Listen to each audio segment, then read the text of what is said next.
up with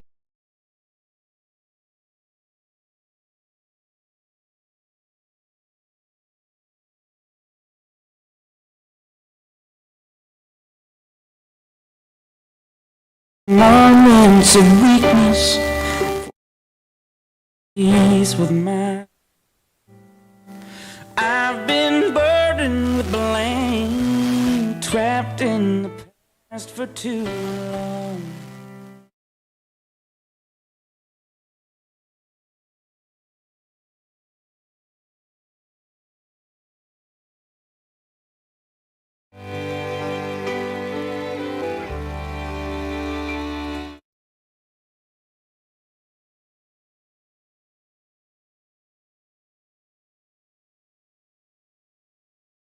Always the same, they mean me no harm.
I made up my mind that those days.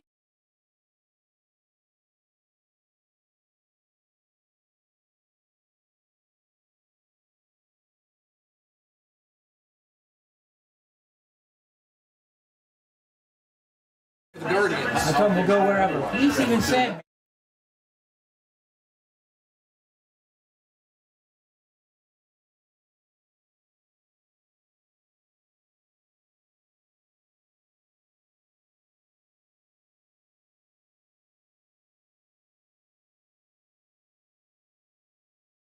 Had to lose everything to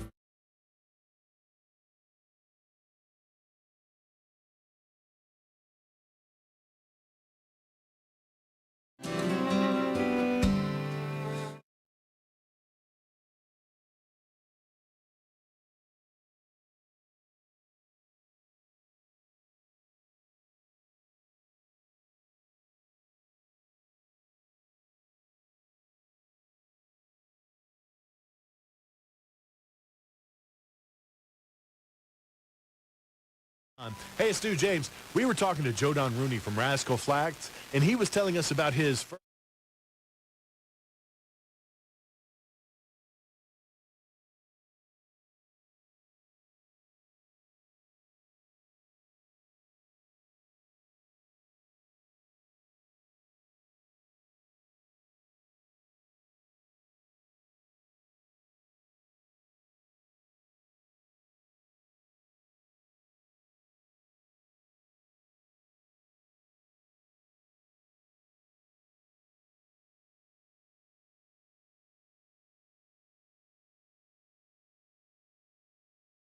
Quality so much that we do some crazy things. Like buy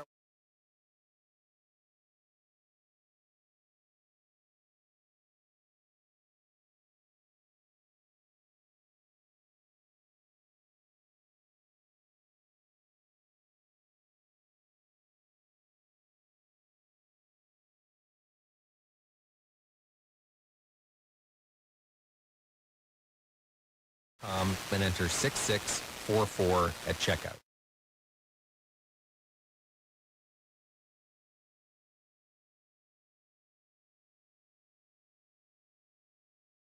Nash Icon. Hi, I'm gardening expert Melinda Myers. Want to increase your gardening skills and grow beautiful and productive gardens? The great courses, How to Grow Anything, DVD series can help. As host of the series, I show you how to design, plant, and maintain gorgeous gardens. So join me in becoming the best gardener you can be. The 4 great courses, How to Grow Anything DVD sets, cover such topics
school football from ABC Sports.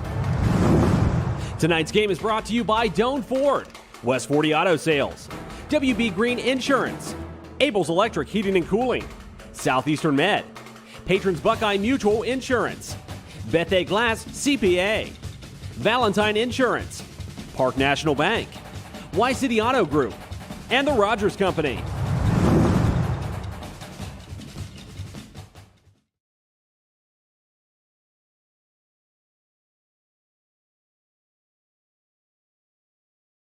And welcome sports fans to another Friday night of high school football. Cam Summers here with Richard Hall and John Glenn taking on New Lex here at John Glenn High School. You're listening on 107.9, 98.5 Nash Icon, or you are watching on YRP TV on YouTube and Facebook. And just thanks for tuning in, and we should have a good one on our hands tonight, Richard. Yeah, we sure do. New Lex is coming in at 2-0 after wins from Fairfield Union, and last week a 63-35 win over Maysville. John Glenn, on the other hand, comes in at 0-2, but have lost to two really good opponents. Lost to Garraway on week 1, and then lost to Bloom Carroll 27-14 last week. A note to that, Bloom Carroll was a Final Four team last year and returned a lot of starters. So the 0-2 record is quite deceiving if you're John Glenn, and this should be a really good high school football game. Yeah, I mean, one thing that we noticed last week with John Glenn, as they were playing a very good Bloom Carroll team, is their defense can go against the best of offenses. I mean, Bloom Carroll's offense coming in, we were told, they're run and gun, they can throw all over. John Glenn, they gave up a punt return, which that's not even the defense, that's special teams. And then you get into what the defense actually allowed. They did a phenomenal job last week. Yeah, they sure did, and you make a great point. That punt return for a touchdown was really a backbreaker when you look at what happened to John Glenn last week. You take that out of there, and John Glenn's right there. And for John Glenn, they're returning Blade Barclay tonight, who did not play due to injury the last couple of weeks. So he's back in the lineup tonight, and that can be a difference maker for the Muskies. Absolutely. Real quick, want to thank Rogers Company for bringing you tonight's pregame. Tonight's pregame brought to you by Rogers Company. I mean, yeah, Blade Barclay is a guy that in basketball, he's the kind of the Energizer Bunny of the team, and so with football, he can really be that spark that they might need, especially on the offensive side of the ball. They've been a little stagnant the first 2 weeks. Well, they really have, and he's a key component of that offense. They're going to work real hard tonight to get the ball to him in space and really try to attack New Lexington, who has some quality players as well. So should be interesting how this plays out. Also, with Barclay back, has a great impact in their secondary because he's a defensive back defensively, and that was missing last week. Right, and that might take a little bit of pressure off of Emerson. Emerson had a really nice week last week, but he seemed to be the go-to guy, and by the third quarter he was being double teamed. Sure, it sure will. Anytime you have more options than Emerson and Barclay, and what they're going to try to do tonight, I think, is they'll try to get both of those players, get the football to them in space, whether it be screen passes or slants or whatever. Just give them the opportunity to get the ball to work in space will be one of the goals of the Muskies tonight. Yeah, and I think maybe time of possession is another thing that they'll be working on, as last week they had a little bit of a hard time staying on the field and keeping their defense off the field, and late in the game, that really came back to bite them because defense is tired. They played well the whole game. They gave up a touchdown in the fourth to Bloom Carroll that, kind of sealed it for Bloom Carroll, and it was one of those things where it's like, if you could have just got a couple more first downs, got your defense a little more rest, but also they got guys that play both ways, quite a few of them. Yeah, they do, and by having all your weapons, it allows you to really mix up your offense via the run and the pass. And when you're losing personnel, sometimes you become a little more one-dimensional than you'd like. But tonight, hopefully, that's not the case for the Muskies. They can run their offense the way it's designed to be run, and have lots of options, whether it be via the pass or the run. Right. Now, Richard, you said you had a little bit of information on New Lex. Would you mind sharing that with us? New Lex, on the other hand, is coming in, 2-0, and really has had good production out of a few guys here. In terms of, the first guy I'll mention is a junior running back, Hunter Rose. He has 326 yards on 40 carries thus far in the season with 7 touchdowns. Last week against Maysville had 23 carries for 237 yards and 6 touchdowns. Whoa. So we know that he's a really good offensive weapon for New Lexington. Also, Hunter Kellogg we'll talk a little bit about tonight, a 6'3", 215-pound senior. That's their quarterback. Last week he was 19 of 26, 407 yards and 3 TDs. And then week 1 he was 11 for 16 for 97 yards with a touchdown. And he also is a middle linebacker for them and is one of their defensive key people from the linebacker position. Yeah, I mean, Rose sounds like he's going to be tough to handle, but last week that John Glenn defense was really able to bottle up the run from Bloom Carroll, something that we were told wasn't going to be the case, at least from some of the Bloom Carroll fans.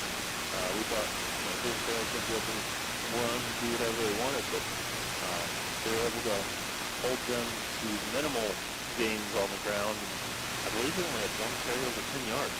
Yeah, they're really going to have to pay attention to New Lex. New Lex is also going to run the football, but also looking at their wide receivers, Lucas Ratliff last week had 8 catches for 104 yards, and a 6-foot junior we'll probably talk a little bit about tonight. I'm sure we'll call his number some. Tatum Popp has 11 catches for 231 yards. And so they're pretty balanced offensively. New Lexington has the ability to run the football, pass the football, as Jarrett does run. So when you look at these teams, they have similar strengths. So it could be a tough match tonight, and should be a good game. It should. Couple teams, 1-2-0, the other 0-2. Sometimes you would think, might not be a good team.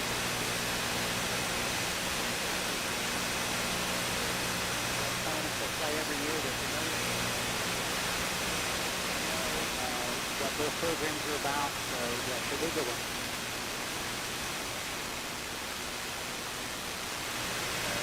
The Muskies are going to kick off to the Panthers to start this one.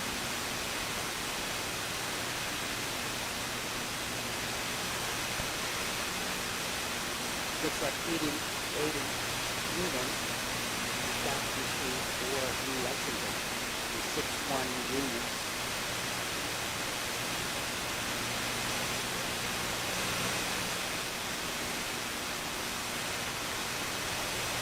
And kicking for the Muskies is Coach Emerson.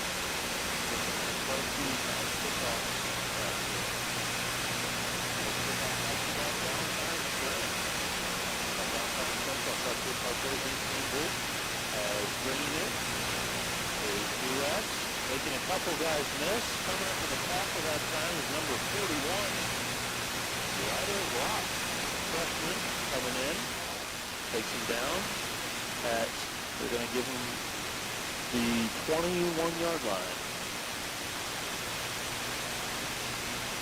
Nice return there by New Lex to slip out of a couple tackles. This would have been a backbreaker early for the Muskies. So now, going to see Hunter Kellogg pull out the pass. As he throws up the intended receiver's head with Brian Hobbs, intended receiver. And good job there by the defense, number 33. Linebacker, he read that very perfectly. Little wide, but had it been caught, it would have been caught for a very good. Dog in the pistol.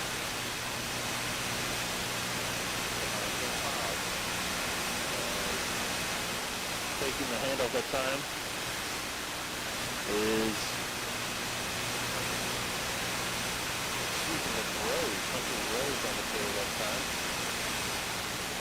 As Bronson Bendel in there for a loss of 3. Nice stop there by Muskie. 3 yards into it. Muskie forced the third and long. Good defense.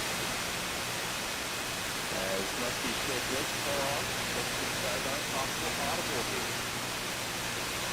There's next to him. Ball in the shotgun. Drop back to pass.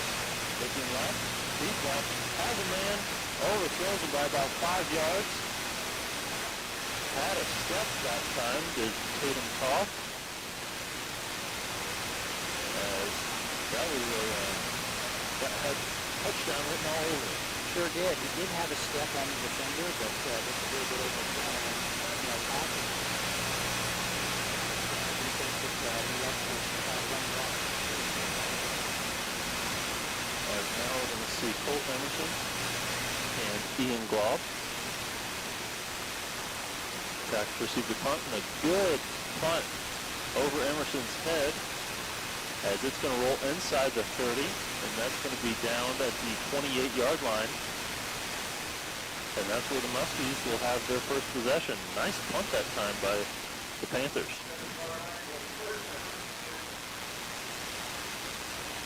Be interesting how the Muskies attempt to attack New Lexington here. We know Emerson, a great running back, also going to Auburn on a baseball scholarship, so we know he's a great athlete. So it'll be interesting to how they attack through him tonight.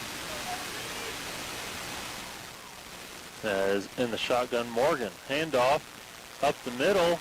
Nice hurdle, getting it all the way out to the 40. That's going to be Bronson Bendel. So Bendel, the linebacker, makes a nice tackle, and now they're in the hurry up. And we're going to see Morgan. And a screen pass, right side, as it's going to be Gates Thompson on the reception, as he's going to take it out to almost midfield. They're up once again. As that run from Bendel was a WB Green Insurance first down. Morgan now in the pistol. Takes it, screen to the left now. Number 10, Nathan Walker makes a man miss. Good block downfield. They're going to flags come flying as Walker is pushed out of bounds. They're going to call a hold on number 4, Ryan Russell. So that happened at across midfield. So the mark him off 10 from the spot of the foul. And so that's going to be 2nd and 6. So negating that first down is the hold. Morgan in the pistol, Bendel behind him. Gets it. Screen way far is dropped by Emerson. And John Glenn playing with a pace that we have not seen yet this year. Yeah, they sure are. They're running that hurry up, and they'll do anything out of it. They will run or pass the football. They really want to try to keep New Lex off guard, also limit their substitution to 10 snaps, which right now must be the only way to success with that. Morgan in the pistol. Rolls right. Has the man across the middle. Another drop by Emerson. The normally sure-handed Emerson, 2 drops from back-to-back plays. Sure thing, and Emerson did a great job cutting across the middle, sat down behind the linebackers when he was open, just didn't catch the football. And he had some green grass in front of him too. So Emerson now on to punt. So number 24, Aiden Human, back to return the punt.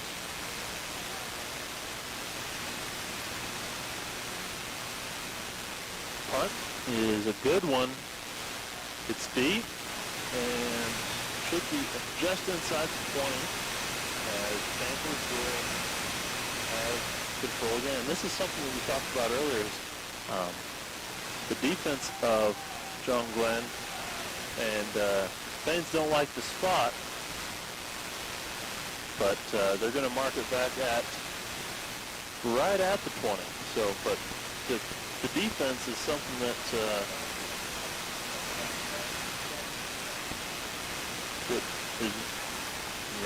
John Glenn's defense is something that's really stepped up so far this year. Yeah, they really have it. Like we said in pregame, they have their personnel back, so that really lets them play at full strength. As Kellogg tucks it, runs to the left. He's taken down at the line of scrimmage.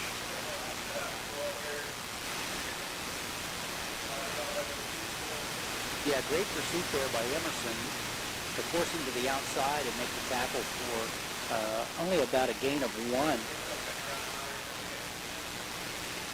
So 2nd and 9. 9:25 left in the first period. Kellogg takes it, handoff, fumble, ball's out. Nathan Walker's able to come away with it. John Glenn football, great play. Ball ended up on the ground. A whole host of Muskies pursued the football, able to get the recovery at about the 28-yard line, I believe. So we do have a change of possession.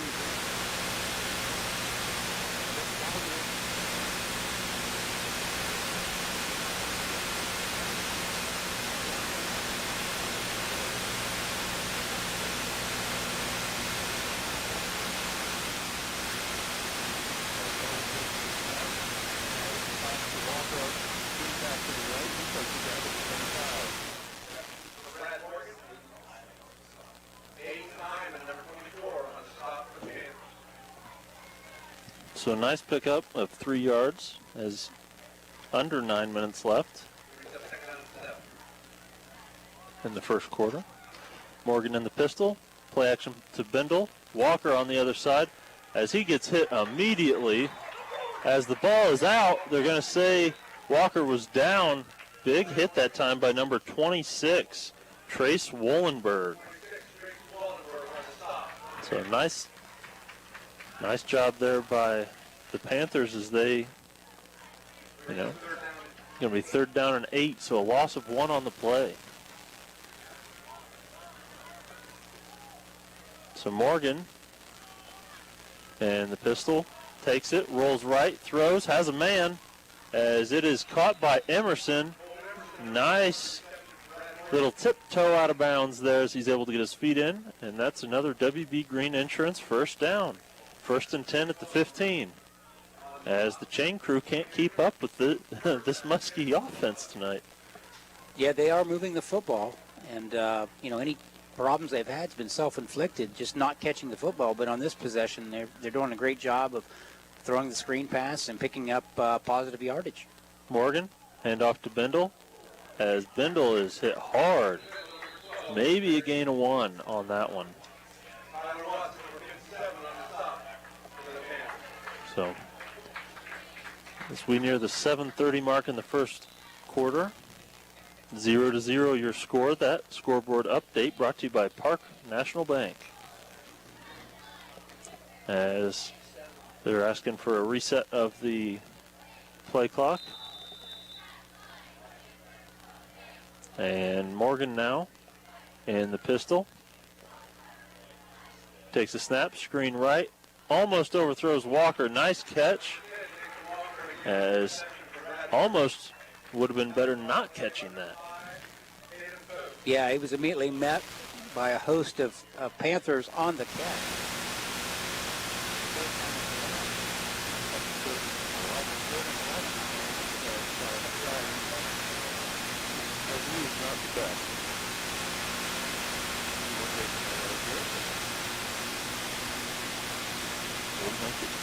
Definitely 4-down territory, I would think. As not entirely sure who it was, but offsides. I think that's a break there for the Muskies. I thought he had a false start, but several Panthers cross the line and we have an offside call, so that's a great positive impact for the Muskies, and the line up here is now 3rd and 6. All right, now in the pistol, Morgan. Rolls right, has a guy, as incomplete, intended for Emerson that time. So incomplete pass brings up 4th and 6. And is this field goal range, or do you think you're going to go for it? Looks like they're bringing in a play from the sideline. I think looking at field position and 4th and 6 this early in the game, they're going to go for it. Morgan in the shotgun.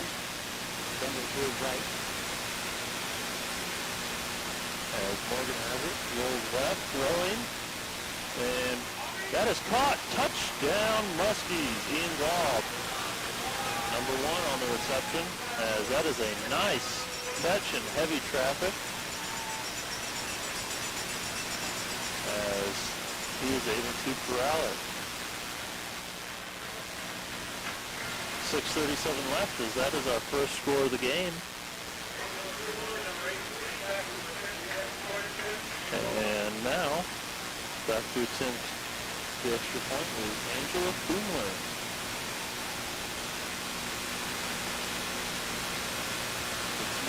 Good hold, and the kick is good. And that kick right there was why I was wondering if they would, kick a field goal there. Angela Kumler, female soccer stars, and she has quite the leg. Yes, she does. That great range on that extra point right there. So, having a great field goal kicker in high school football is definitely an advantage. So we know the Muskies have that. Right. In their toolbox if they need it. But, this end of the field position, playing at home, had played pretty well offensively. I think that was a great call to go for it on 4th down with the score. So 7-0, John Glenn, 6:37 left in the first quarter. And a beautiful Friday night football. Sun shining, not real warm, not like last week. Very good. Absolutely. It's a nice again, 6:37 to go. 7-0 John Glenn. Colt Emerson preparing for his kickoff. Whether Valentine Insurance kickoff. Nice kickoff was sponsored by John Valentine of Valentine Insurance on Southgate Parkway in Cambridge. As Emerson back to kick once again, and deep is Aiden Newman.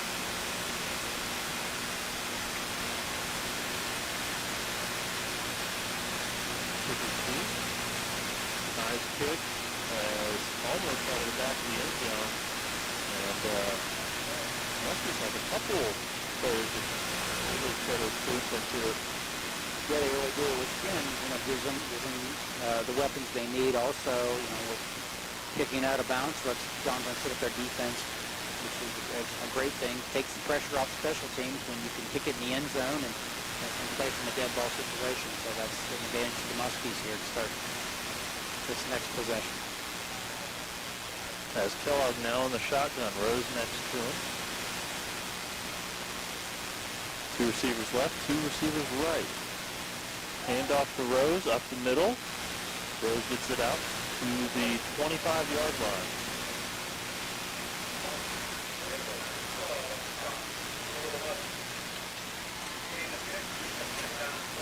So 2nd down and 4 now.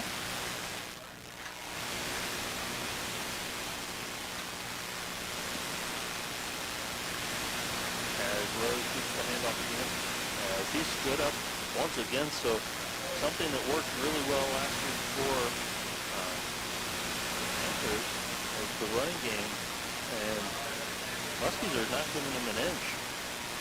Yeah, absolutely. They've prepared for that all week to stop Rose because of how effective he's been in the first 2 games, and right there did a great job of stuffing the run in the middle.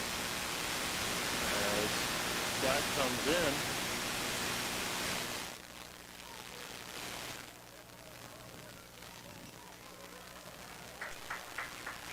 and penalty going to be against offsides against the Muskies, and so that makes it a 1st down and 10. Big penalty there. Sure is. You hate to give away, first downs by a penalty, especially an offsides penalty that can be prevented. As a nice slant from Kellogg. It's caught. It's going to be number 5, Tatum Toth, on the reception. So that's another first down. Big play that time for the Panthers as they get it across midfield to the 45. When kids have trouble sleeping, Mom, I can't Kellogg in the shotgun. Hand off to Rose, left side, for nights like this, as he's going to pick up maybe a yard on the play. These are specially formulated for kids with a unique blend of botanicals. Nathan Walker on the tackle. Yeah, Rose tried to bounce to the outside there, but John Glenn had great pursuit on defensive line and made a great play to take him down.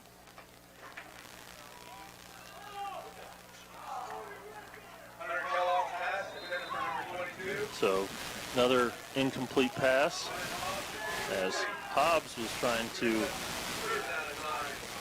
corral that one, unable to. So 3rd down and 9. The Muskies putting themselves in another good situation defensively.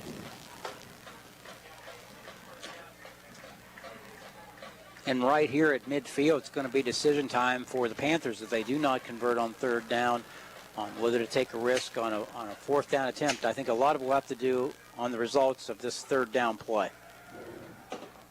As screen pass now to Rose, as the Muskies had that snipped out, about 6 or 7 of them there to bring down Hunter Rose.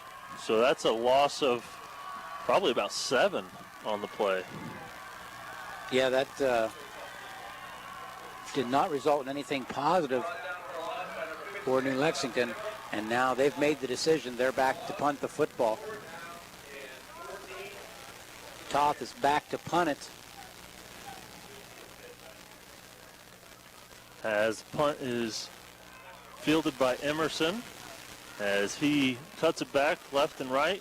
Good coverage that time by the Panthers.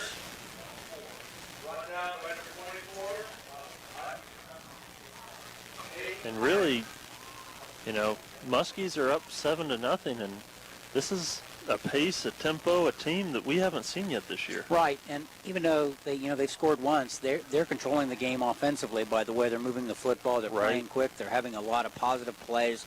And the defense is stepping up too. They sure are.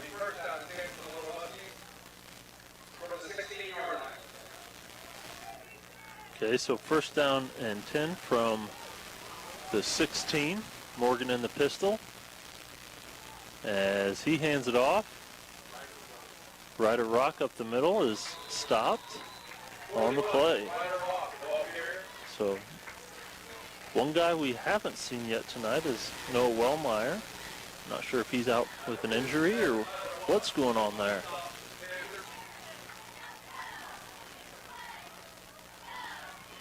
As I do believe I see him on the sideline, and he's not in any shoulder pads or gear, so Wellmeyer probably not going to come in tonight. As Morgan hands it off inside to number 41, Ryder Rock, once again. As he's tackled down immediately, so nice play there by the quarterback, Hunter Kellogg. So middle linebacker and quarterback, you know, he's great combination, good athlete, and can do a little bit of everything. Good field general. Morgan now in the pistol,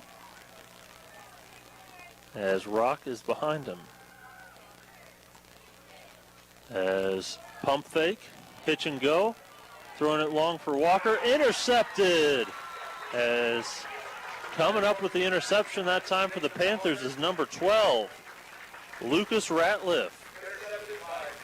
So Panthers come up with a big play in Muskie territory. Yeah, it was. Ratliff did a great job of finding pursuit on the football, made the catch. Also he's one of their wide receivers that's had great success the first 2 weeks catching the football. So obviously as a defensive back has great hands and is able to pull it in there for the Panthers.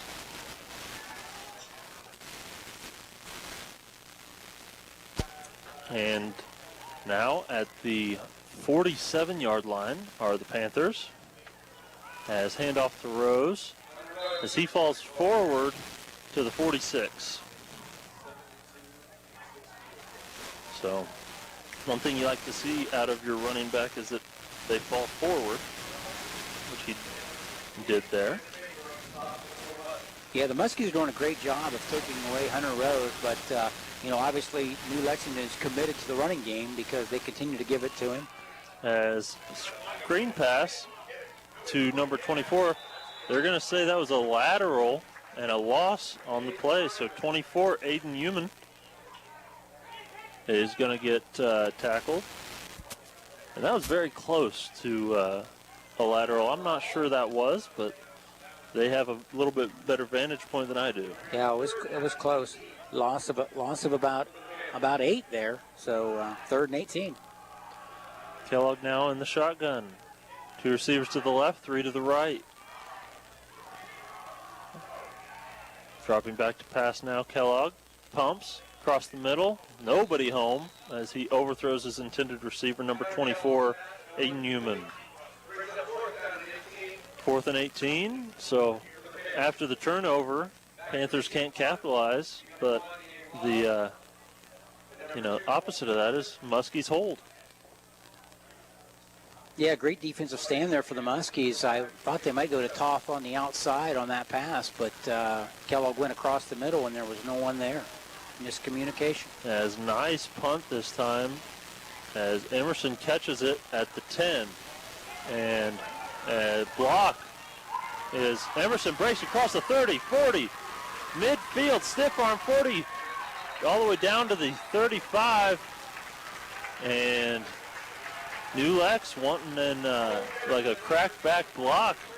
It was very close to a block in the back or a cracked back block, but refs are going to hold on to their flags as what a return by Emerson. It was a great return. He broke to the outside, had blockers in front of him, and like you said, there was that questionable block there on the corner on the turn, but Emerson with great speed, as we talked about, going to Auburn to play baseball, so a great athlete, took full advantage of his speed and got to the outside, and first down Muskies at about the 40. As Morgan now in the pistol. Bindle behind him. Bindle gets the handoff up the middle as he's taken down by number 51, Larry Hobbs. So 2nd and 7.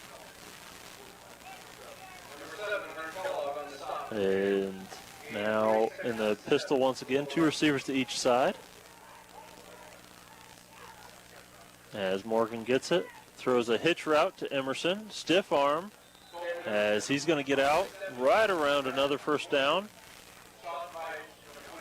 They're going to say just short, bring up 3rd and 1.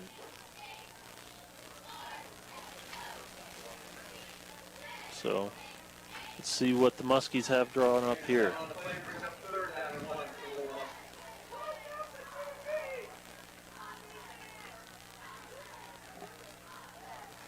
As from the pistol now, Walker throws it, Walker tries to catch it. Nathan Walker with the drop. A little bit of a low throw that time from Morgan.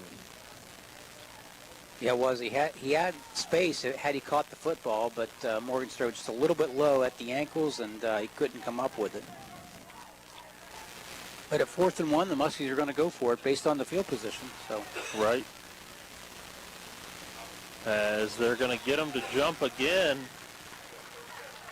And so offside, so first down now for the Muskies. Big penalty. Each team now giving a first down on a 4th. Yeah, if you're New Lex, you've got to be frustrated right there because, you had a 4th and 1 with an opportunity to get your defense off the field, and then you have that mistake. It gives the Muskies a new set of downs and great field position.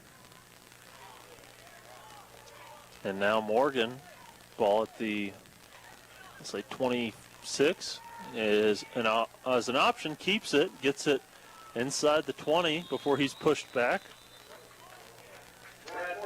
As he never even goes down, able to keep his feet, just pushed back by the pile. Yeah, they just did a New Lex line, just got a great stop right there, got a great push, and Morgan didn't go down.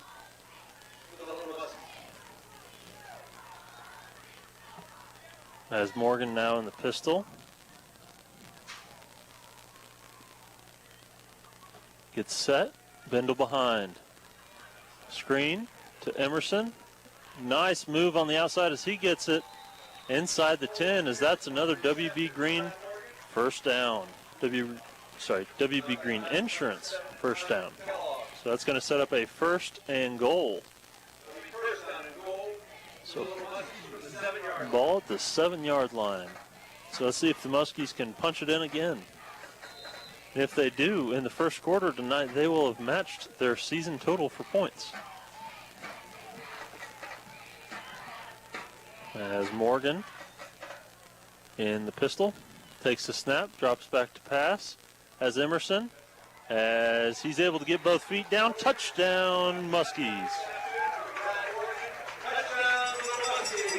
As they add to their lead. 13-0 now the score, as Kumler will come on and attempt the extra point.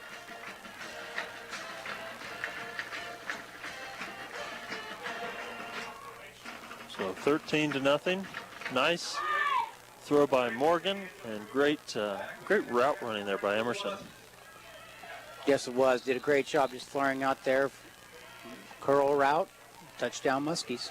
Good snap, good hold, and the kick is good. As Kumler is 4 for 4 on the season with extra points.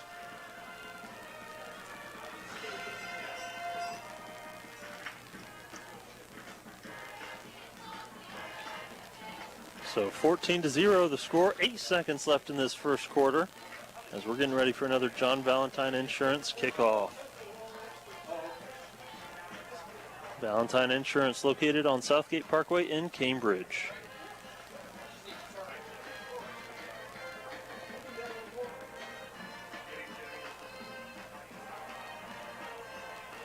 Emerson getting ready to kick it off again.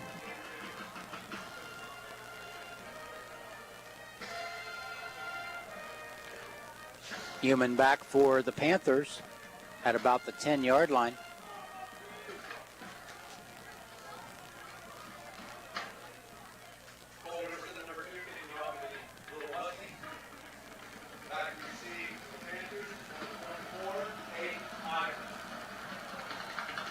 As Panthers are going to return. Emerson set. As a knuckler is scooped up, making a couple people miss, breaking it out to the left. Ryder Rock trying to make a tackle and can't. Out across the 40 as he's shoved out of bounds at the 42 that time. That's going to be Aiden Human. And a great tackle by Aiden Armstrong, Cam. He may have saved a touchdown by being able to knock him out of bounds at the 40 because Human had great speed to the edge and was ahead of most of the Muskies until Armstrong knocked him out to stop him from a potential touchdown or even better field position than the Panthers already have. And with that wraps up the first quarter. 14-0 your score. We're going to step aside for just a brief break, and we'll be right back after this. And it's time for a look at area high school football scores on 107.9 and 98.5 Nash Icon.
As Kellogg now in the shotgun, 2 receivers to the left, 1 to the right.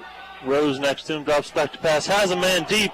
Toth, Emerson looks like he's beat, and he is. Toth with the reception down into Muskie territory inside the 30-yard line. So big play that time from the Panthers.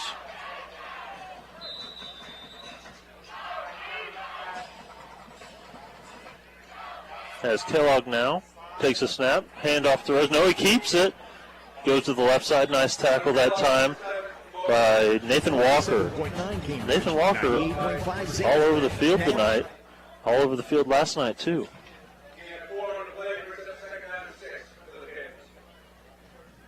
Second down and 6. 11:22 left in the second quarter. 14-0 your score. Kellogg throws a nice screen. Great tackle on the outside.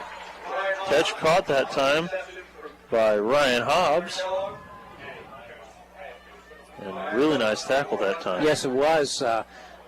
He got it out there in space, but Muskie's making a nice tackle for the stop. 3rd and 6. Be interesting what the Panthers do here. They did have great success getting the ball to Toft on the outside, so they may attempt to tack through him again. Got split out to the left. He's the deep threat for the Panthers.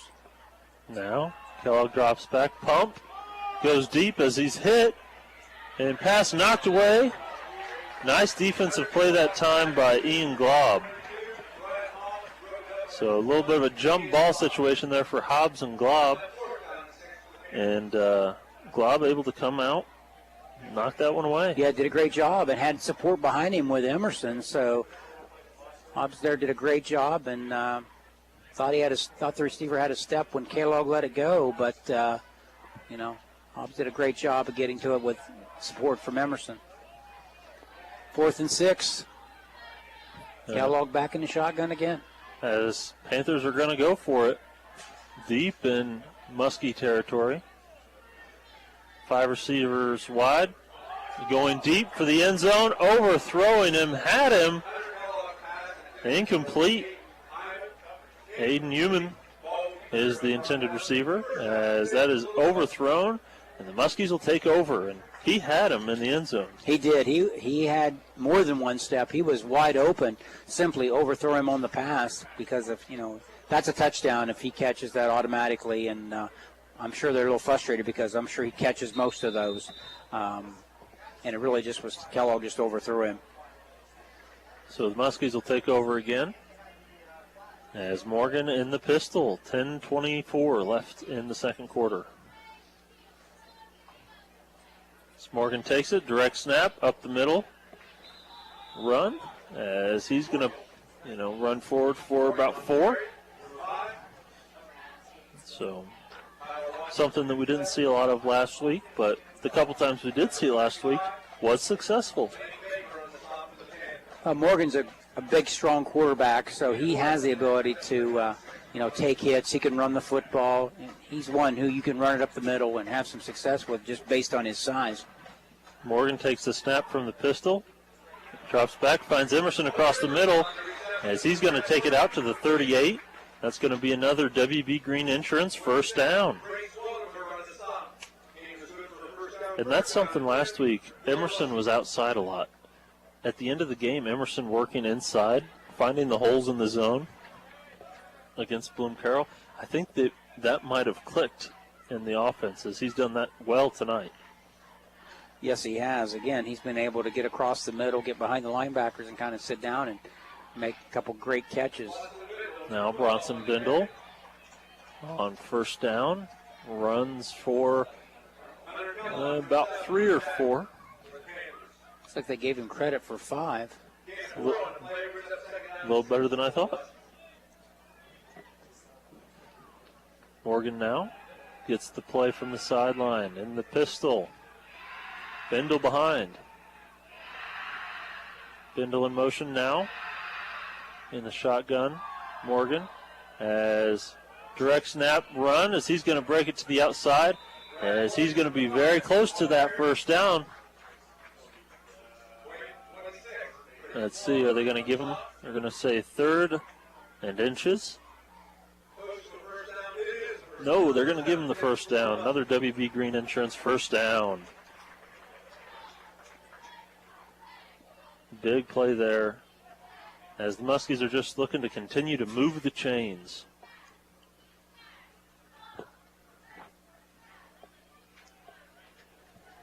As with this 14-0 lead, they have no problem running a little clock here. It's Morgan gets it, handoff to Bindle, as big hit up the middle. Bindle loses his helmet on the play. As Houston with a big hit that time on Bindle. Pickup of 1. That was a very, very tough one. Yes, it was. Morgan now in the pistol once again. As he throws, hitch route. Emerson makes a man miss. Makes another man miss as he scoots out of bounds. As that's going to be very close to another first down. And they're going to give him a first down. Another WB Green Insurance first down. And this week, not taking the huge plays down the field, but it's so far paying off pretty well for the Muskies. They're marching right along down the field. They sure are. They're just chipping away. Morgan now in the pistol. Takes a snap. Screen pass left side to Walker. Good block ahead as he's going to get very close to the 30. Very well could be another first down. They're going to give him another WB Green Insurance first down.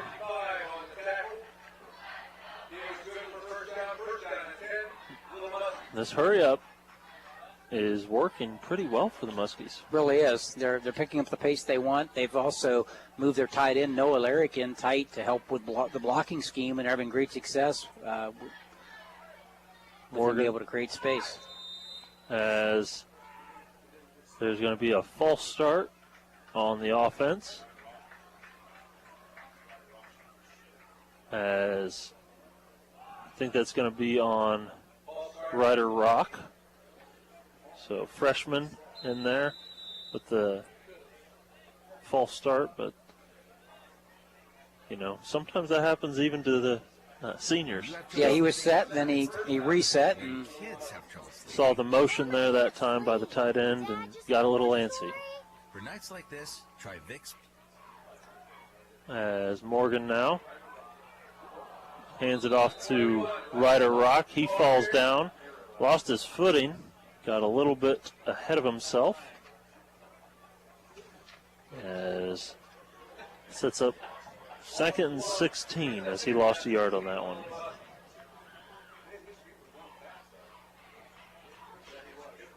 So Ryder Rock, the 5'4" freshman, last week compared a little bit to Darren Sproles, a guy that's very quick, can take a hit, hits the hole hard, and plays hard all the time. So Morgan in the pistol, throws it to Gates Thompson, as that completion is able to get them a little bit more manageable third down. Still very long third down. So 3rd and 14, only a gain of 2 that time on the play. So situation that John Glenn hasn't really been in this game rather. A long third down as they're looking. As Morgan throws deep, has a man wide open. Nathan Walker walking into the end zone. As what a throw that time, right in between the numbers. Touchdown, Muskies. And he couldn't have dropped that in a bucket any prettier than that. Nope, they drew that up, and Walker did a great job getting behind the defense, and touchdown Muskies. great play by Morgan to spot that. Great job offensive line buying time, and just played pitch and catch right there for the touchdown. As Kumler is on for the extra point. Kick is up, and it is good. As Kumler remains perfect in this season. So with that score, we're going to step aside for a quick commercial break, and we'll be right back after this. Your time of need, will you be happy with your cut rate car insurance? Will you have the coverages you need? Valentine Insurance is dedicated to protecting you and your family when you need it. As an independent insurance agency, we have partnered with many reputable insurance companies who even have local claims adjusters to provide you with unbeatable service. Are you going to trust a talking lizard to help you with your claim? Really? Don't let this happen to you. Trust the professionals at Valentine Insurance. Call 994-1776.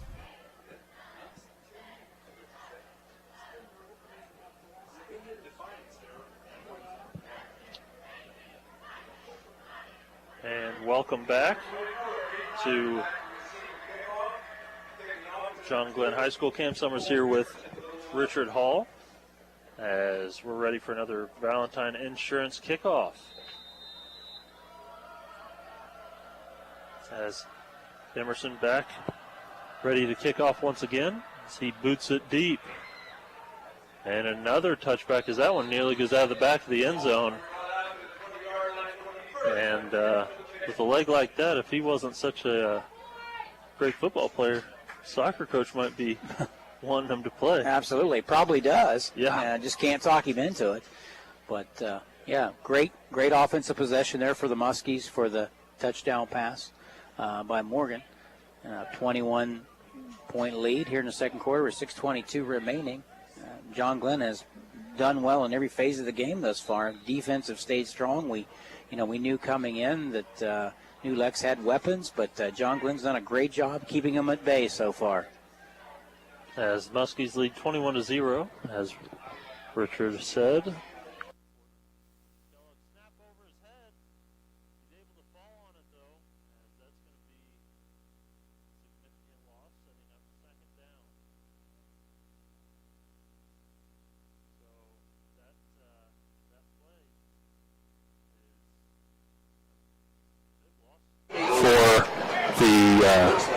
The Panthers on that one.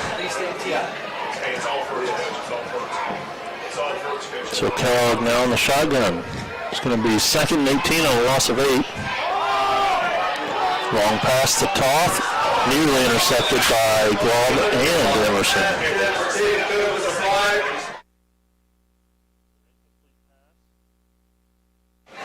Incomplete pass again on that one.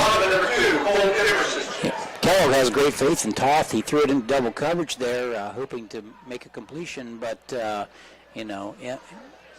Emerson and Hobbs there did a great job on the defending that. Kellogg back in the shotgun again.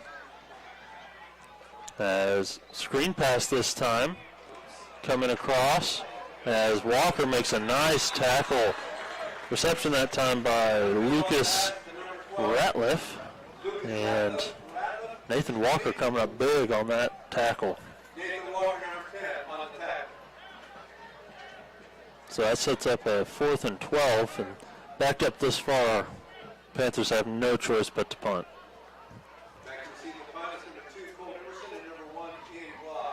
So Ian Glob and Cole Emerson back to return as a high punt this time. Emerson lets it bounce and roll. So it took a fortuitous bounce for the Panthers. Is not the best punt, but the roll gives it a little bit more as it gets down to the 42 of the Muskies. 43 rather, excuse me. So 1st and 10 for the Muskies. Yeah, Muskies have 5 minutes to go this second quarter. Hopefully they can put together another scoring drive.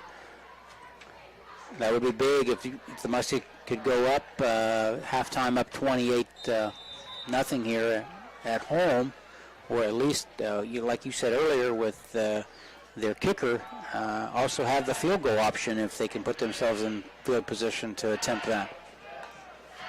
Morgan now hands it off as Rock hits the hole hard, gets it all the way out to midfield, as that's going to be a gain of 7, as quarterback, middle linebacker Ratliff able to make the tackle. As Rock's going to stay in the game after that nice run. He's going to go to the slot. Bindle in the backfield, Morgan in the pistol. As Barnhouse now in motion. Now Rock in motion. And we're going to get a timeout from the Muskies. Didn't like what was going on there. So with that timeout, we're going to step aside as well, and we'll be right back after this.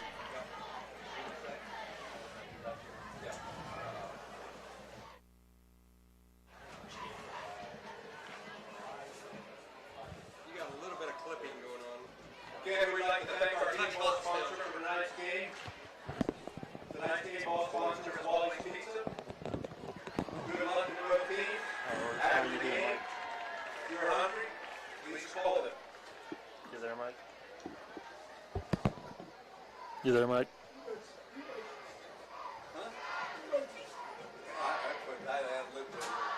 Well, I don't want to keep on saying good luck to both teams. If you are hungry after the game, give us a call.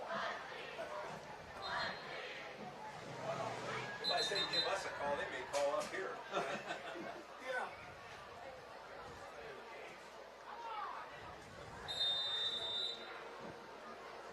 Waterford is hosting Fort Fry, Monroe Central at River, Philo, the long road trip to Fairbanks, and tomorrow West Muskingum playing a noon kickoff in Mason, West Virginia. More scores in minutes on the City Tire Pros Scoreboard Show. I'm Bill Arnett, ABC Sports.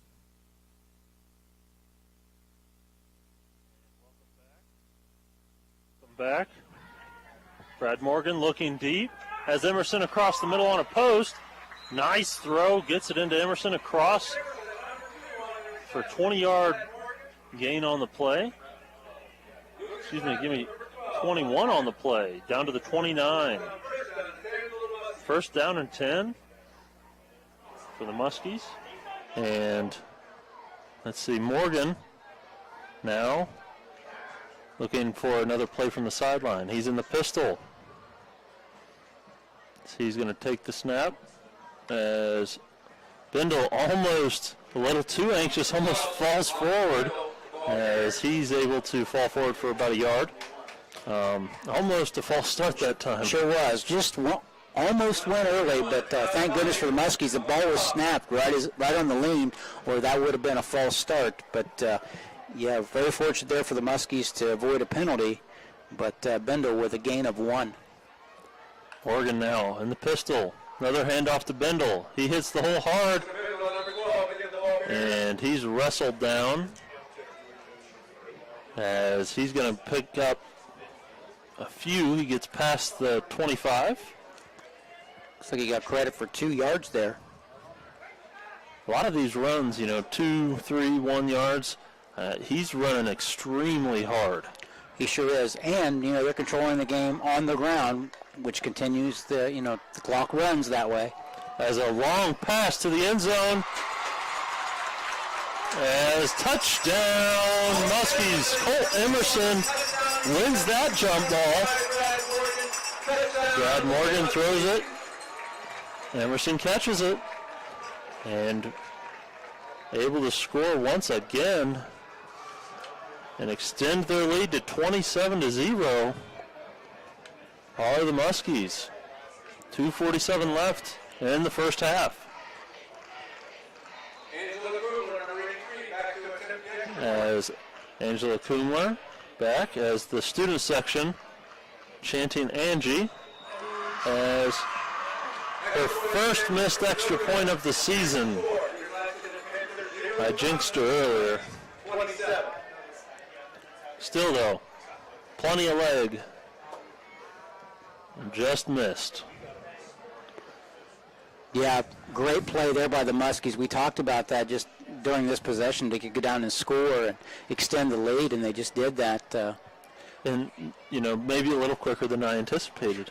Yeah, I think that, I thought, they might use the majority of that 5 minutes and control the football there, but obviously decided to go ahead and attack them with the touchdown pass to Emerson, which is great. You'll take points anytime. So get the defense back on the field for 2:47. Hopefully, if you're the Muskies, you go in up 27-0, not give anything up here remaining here in the second quarter, and go in the locker room with a comfortable lead. And that scoreboard update brought to you by Park National Bank. Now, the UX, on the other hand, you're looking for anything you can do to try to muster some points here before halftime. Right. You'll take anything. You'll take touchdown, field goal, any way to just get on the board, build any sense of confidence that you can, something positive to talk about at halftime offensively. And stop the momentum and stop the bleeding. Absolutely. Emerson with another kickoff. He's had a few touchbacks already tonight.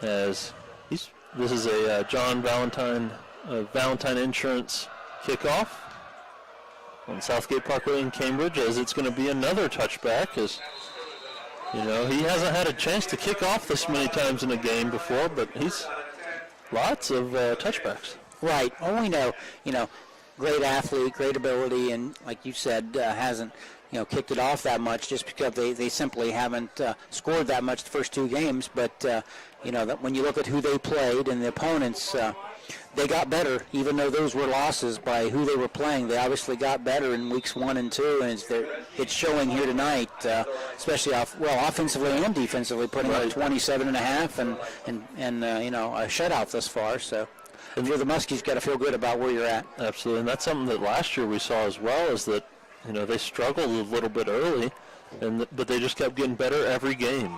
As Rose with the handoff takes it up the middle, as another helmet pops off. As he gets it out to the 25, give him 5 on the carry. As number 68 for the Muskies on the tackle, it's Blandon Baker. So it's up. So 2nd and 5. Kellogg now in the shotgun, Rose next to him. As 2 receivers to the left, 2 to the right, Rose to his right, Kellogg looking to pass.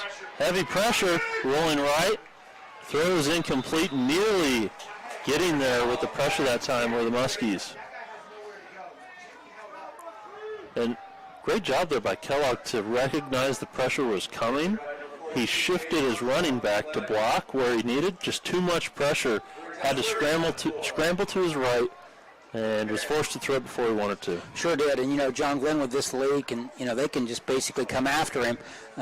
They can take risks. They, with the lead they have, they can gamble a little bit. And their ears back. And did a good job of putting pressure on him as he rolled out. 3rd down and 5. As a slant is complete, as making a couple guys miss is number 12, Lucas Ratliff, as he's able to get it for a first down across the 45 all the way to the 40, they're going to say 48. So 1st and 10 for the Panthers. And might try to get it into Ratliff's hands a little bit more frequently. Nice move there. Make a couple guys miss. Big pickup there. As Kellogg drops back to pass, throws on the run. Toth makes the catch on the sideline. Very close to another first down. They're going to give him the first down. So another 1st and 10 coming up for the Panthers. 1st down and 10, Panthers.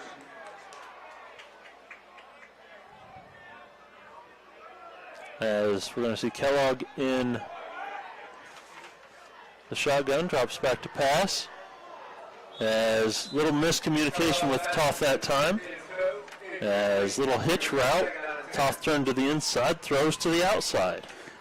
Yeah, this is the most aggressive that New Lex has been with the pass in this half is right now, and they've had some success right before that incomplete pass, obviously. But you can see what they want to do. But John Glenn has done a great job of taking it away. And hopefully they can continue to take it away for the next minute and 56 seconds and get in the locker room with a 27-0 lead. As Kellogg now in the shotgun. Drops back to pass. Blitz coming. Steps up to avoid pressure. Finds Toth, who makes a man miss. And instead of wrapping up, trying to make a big hit that time, was Emerson. As another first down there for the Panthers. Minute 43 left. As Toth comes out, lost a shoe. So clock rolling, minute 35 in the first half. Kellogg in the shotgun. Play action, incomplete pass. As that is through the hands of number 26, Trace Wallenberg. Trace Wallenberg, incomplete. Recess second down and 10 for the Panthers. Panthers really need to capitalize here if they want to, put a stamp on this first half going into this locker room. Yeah, they really do. They, as we said, they need to do anything to get a little momentum, try to score, whether it be a field goal or a touchdown, something positive to talk about offensively, and just prove to themselves, really, that they can score against the Muskies.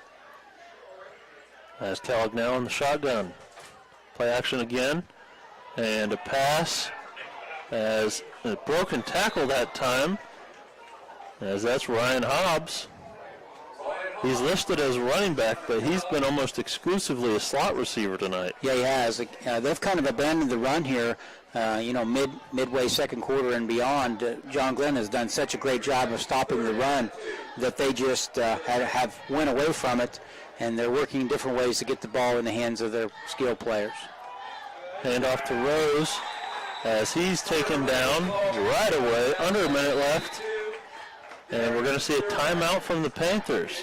So a little surprised to see them run there. I was. I just said they were going to abandon it, and then they gave it to him. But, they've done a great job. That's only Rose's second carry here in the second quarter. He has a total of 5 yards. So, obviously, John Glenn has neutralized him and taken him out of the game, especially here in the second quarter. Yeah.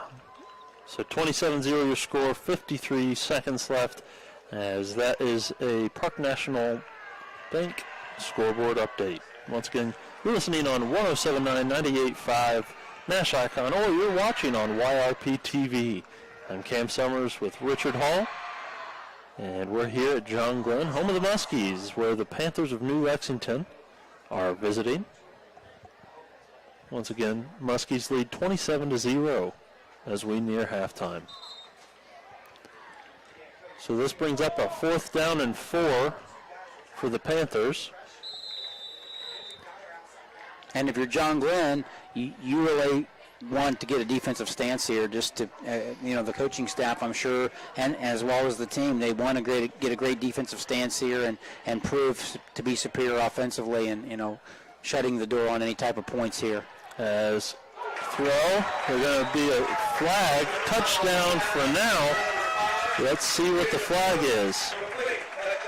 They're going to call pass interference, I believe, on New Lexington. So pass interference on the defense or the offense? I'm not sure. Pass interference on the defense will be enforced on the kickoff. Okay. So touchdown New Lexington. Okay. Extra point. What, they're going to go for 2. 27-6, 48 seconds left. Kellogg drops back. Looking to the end zone, finds a guy, big hit.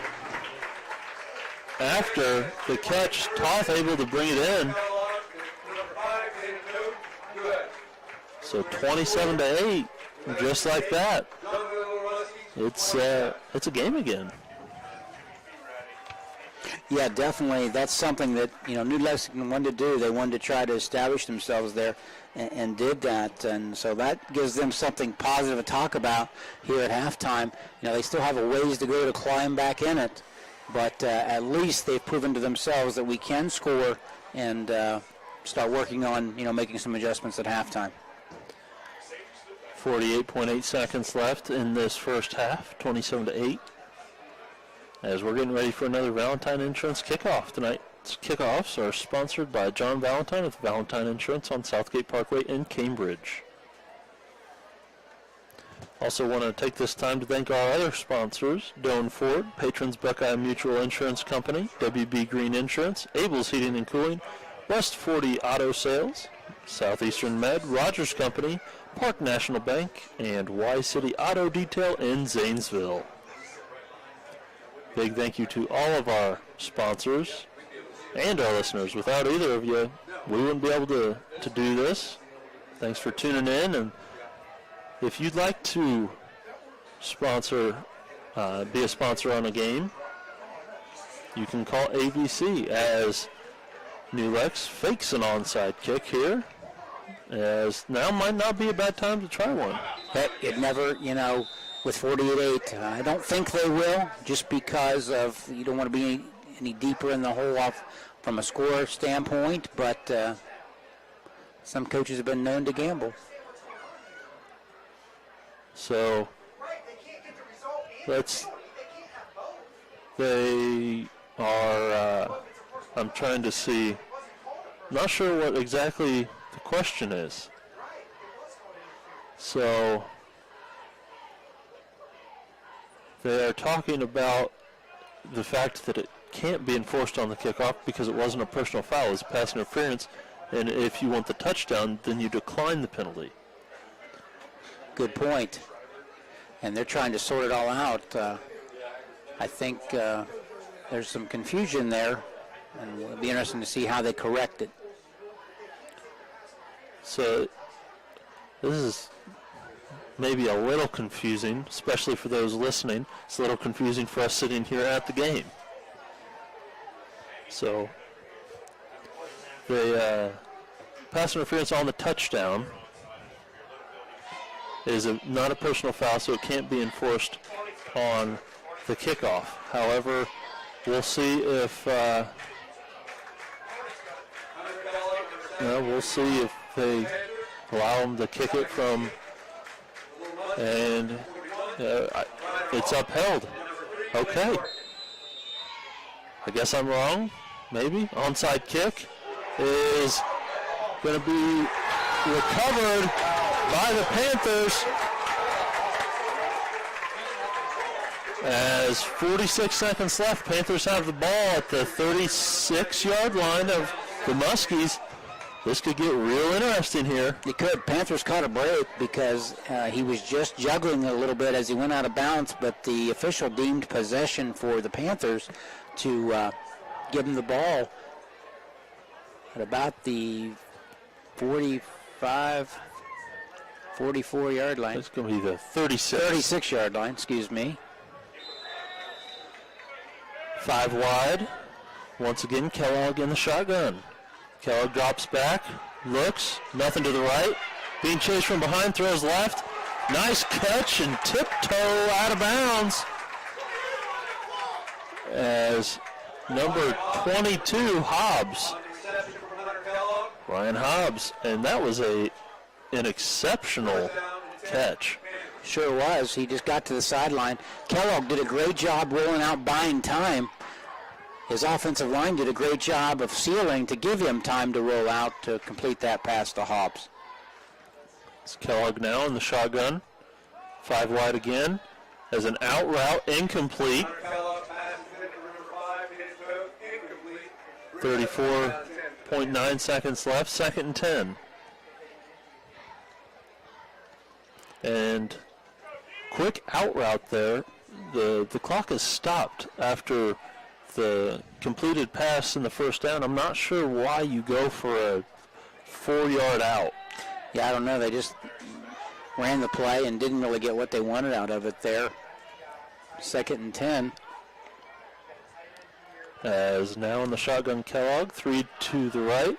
So he looks right, across the middle, has Toth, who is going to be tackled inbounds at the 20-yard line. Clock's ticking. Bendel on the tackle. As spiking it is the Panthers.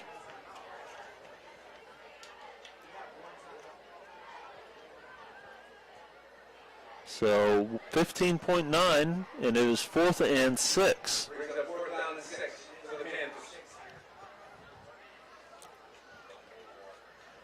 And I know I say it every week, but it's really good to have all the fans here again. It sure is. It just creates the excitement. It's what high school football and high school athletics is all about. So, yeah, it's great to have the excitement, the bands, the cheerleaders. It's just all part of it's all part of school. So it's great to have it back. As John Glenn's going to take a timeout. And with that timeout, we're going to step aside for a quick 30-second break. We'll be right back after this.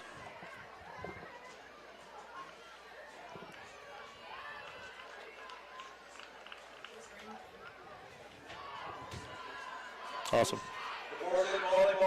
Price. Since 1848, Westfield Insurance has promised to provide excellent insurance coverage for your home, auto, and business. Sharing knowledge, building trust. That is Westfield Insurance's pledge to their customers. For a quote on protecting your home, auto, and business, call W.B. Green Insurance today. W.B. Green, professional insurance.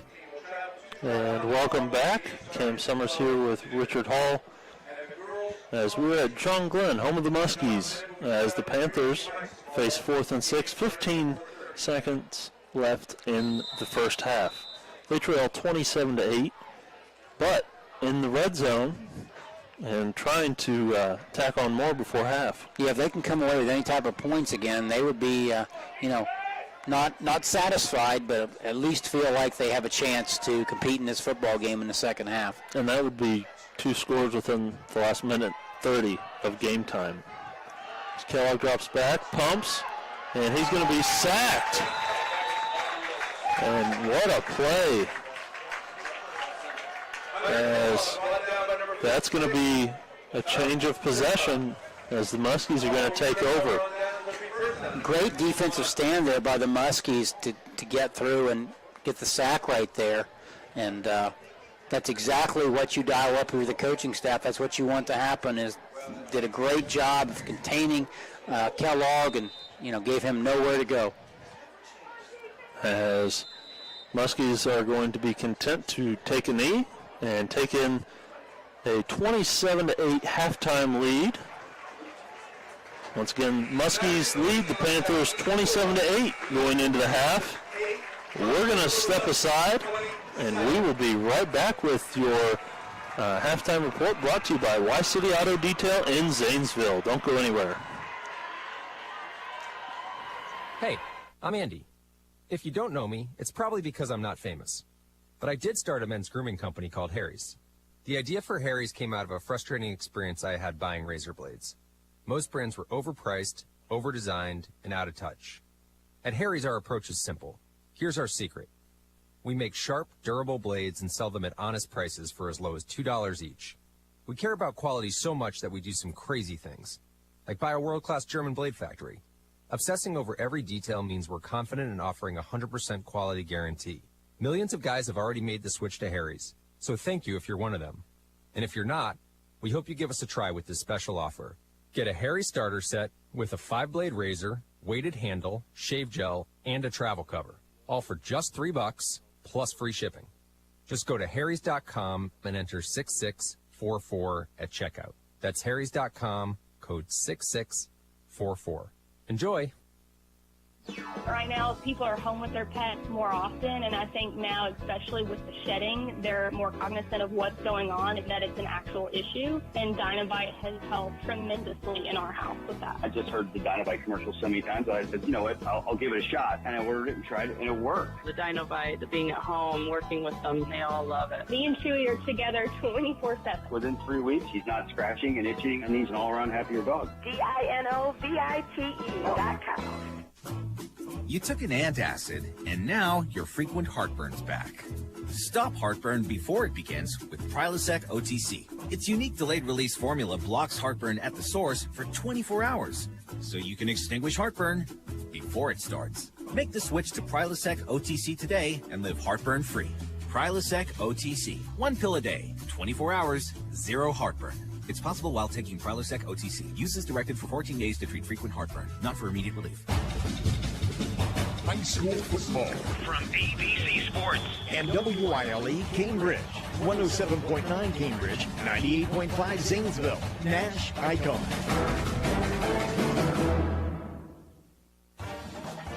from the Ohio News Network. This is the Ohio Education Association Tonight in High School Football. Named best sports program in the country by the National Association of State Radio Networks. Tonight in High School Football is presented by Beck's Hybrids. Now here's your host, Skip Mossick. Good evening, everyone, and welcome to Tonight in High School Football's halftime report here on the Ohio News Network. Bo Rugg is in charge of officiating and sport management for the OHSAA. We'll visit with Bo regarding a rule change and if there's any potential protocol changes for high school football officiating this season. That's next on the Ohio News Network. I'm Scott Demaro, president of the Ohio Education Association. I'm proud to bring you tonight's game on behalf of OEA's 123,000 members. We teach in the public schools and state universities. We drive your kids to school, serve them lunch, and keep our schools clean and safe. We also coach the teams on the field. We're committed to making sure every student has the opportunity to experience the joy of learning and to succeed, regardless of where they live or their family's income. We believe in great public schools for all students. Farmers at heart. At Beck's, that's who we are. For over 100 years, the Beck family has lived and farmed in central Indiana. Today, we're proud to serve a dedicated community of farmers in Ohio. To us, helping farmers succeed means so much more than just being a great seed supplier. Our family of employees and dealers are committed to helping farmers seek new challenges, push boundaries, and innovate in an ever-changing industry. That's what makes Beck's different. We love what we do. We are and will remain farmers at heart. This is Tonight in High School Football on the Ohio News Network. Once again, here's Skip Mossick. Welcome back, everyone. Halftime of your ball game. We're joined for a few minutes this evening by Bo Rugg, Senior Director of Officiating and Sport Management with the OHSAA. And Bo, thanks for your time. We always like to get you on early in the season regarding any rule changes. Really just one for this season, Bo, but it's an important one. Why don't you tell everybody about it? It is, Skip. We have a really kind of a clarification of a rule on low blocking within the free blocking zone by linemen. And linemen of offense or defense can block low in the free blocking zone now only if the initial action is low and it's immediate. It used to be some language in there about when the ball leaves the zone and all that stuff, and they just took that out, and it's just low and immediate. Is it pretty clear why the change, Bo? And I guess, does it make things any easier for your officiating crews? Well, the good news for us is this is probably the way we've called it in the past. The rule was clarified because there were some states that were modifying the rule in different ways by saying you couldn't do it if you were in shotgun, you had to be in three-point stance, those types of things. So the clarification just makes it consistent across the country. Bo, specifically to football, do you typically form crews or do you assign games individually sometimes? Regular season, all our assigners use crews. In the tournament, we generally assign officials to a crew. And part of it this year in expanding playoffs is we will have assigners in the state assigned to the first round games crews, and then I will make up crews for weeks 12 through 16. Bo, we know the benefits of having the state championships in Canton, but are there any challenges logistically for officiating with those games not being centrally located? No, not really. We work on representation throughout the state, so there will be X number of officials from each district that will have a state assignment. And once we do that and form the crews, they're just going to come from wherever they're going to come from and work their finals. You know, Bo, we can obviously see what's going on with the increase in COVID numbers across Ohio. We've had game cancellations the first couple of weeks in various parts of the state. Has it impacted any officiating crews where, somebody might just have to pull out late because of illness or contact tracing? Yeah, it can affect officiating crews. We've been pretty lucky on the COVID problems with officiating crews, and usually that stuff happens where we have a substitute and it's very seamless. The issue we've had is certainly cancellation of games, and we just passed, our board just passed, lowering the minimum number of games for schools to qualify for the playoffs from 8 to 5. You know, speaking of minimum, it may sound like a silly question, Bo, but I guess what's the minimum number of officials needed to work a high school football game if there's a no-show or somebody has to pull out because of illness? No, that's a good question, actually. 5 is the minimum number for a varsity game. And then we put 4 for the lower level games. Your parents reached for Vicks when you were little. Now that you're a parent, Vicks Children's Botanicals Cough Syrup is what you reach for to help soothe coughs and clear mucus without drugs or high fructose corn syrup. You know, Bo, last thing, we know the OHSAA made it work a year ago, but if the COVID numbers continue to go the wrong way, would you maybe look at adapting to some of those safety game protocols that you had in place a year ago? Well, we will always adapt whatever protocols come from the Ohio Department of Health. Hey, I just heard it was possible to get a customized auto quote from Liberty Mutual Insurance. 100% customized for what you need and not for what you don't. Have you ever asked, why should I pay for what I don't need? Like when I buy fancy mixed nuts. Bo Rugg, Senior Director of Officiating and Sport Management with the Ohio High School Athletic Association. We always appreciate your time. Thanks for coming on, okay? Pay only for what you need. And we'll be back to wrap up the Ohio Education Association tonight in high school football halftime report presented by Beck's Hybrids next on the Ohio News Network. Logo represents A to Z. Maybe the My Computer Career logo should represent unemployed to employed. Ryan was out of work when he started classes in March. In September, he started his IT career working for Amazon, making more money than he ever thought possible. Here's a prime opportunity. Go to mycomputercareer.edu and take the free career evaluation today. You can start your new life as an IT pro in as little as 4 months. It's not rocket science. It's mycomputercareer.edu. Did you know Prilosec OTC can stop frequent heartburn before it begins? Block heartburn at the source by taking the Prilosec OTC 2-week challenge. With just one pill a day, you get 24-hour heartburn relief. Start today and sign up at prilosecotc.com for $3 off. Just one pill a day, 24 hours, zero heartburn. It's possible while taking Prilosec OTC. Uses for 14 days. It's kind of been a generational thing, too. Buy Prilosec OTC at Walmart or Walmart.com. Start the 2-week challenge today. At Vex, we are and will remain farmers at heart. This is ONN. All right, thanks once again to Bo Rugg, Senior Director of Officiating and Sport Management with the OHSAA. If you are interested in becoming a high school sports official, all of those details are available at ohsaa.org. Enjoy the second half of your ball game. I'm Skip Mossick on the Ohio News Network. This has been the Ohio Education Association Tonight in High School Football, presented by Beck's Hybrids. A reminder, you can listen to many of our affiliate broadcasts from across the state at onnradio.com from the Ohio News Network.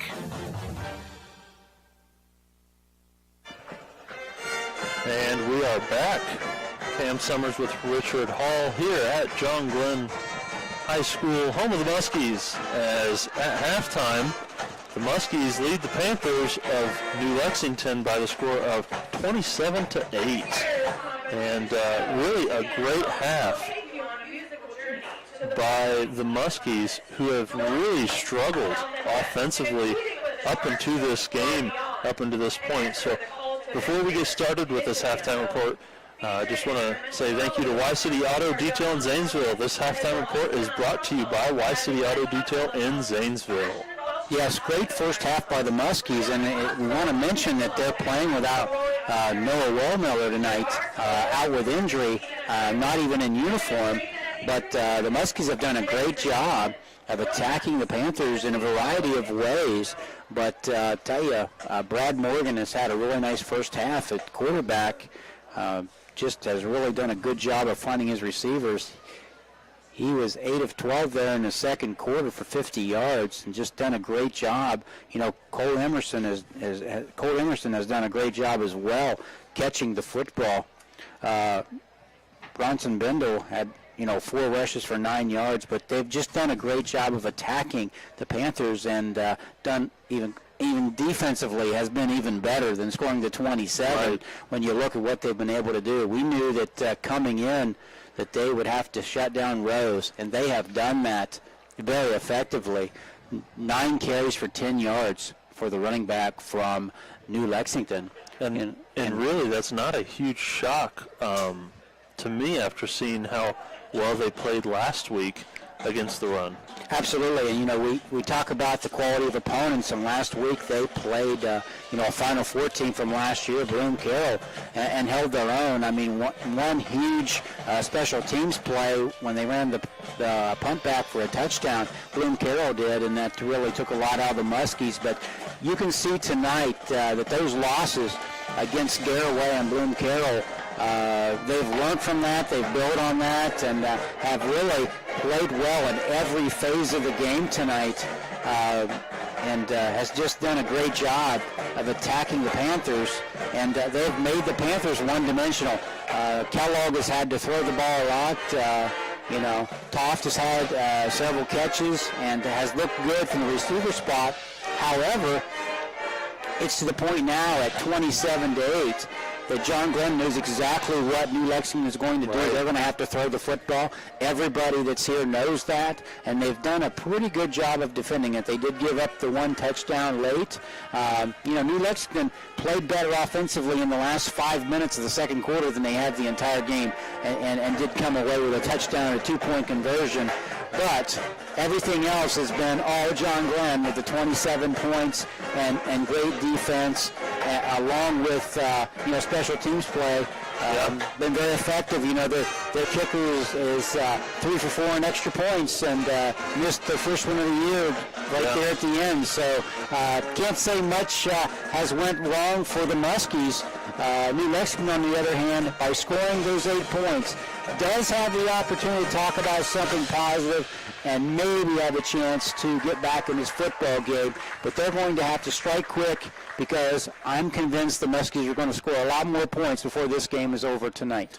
Yeah, and honestly, I felt like the possession where the Panthers scored, that the Muskies were playing a little soft on defense, as in a little more prevent defense, trying not to let any big plays happen.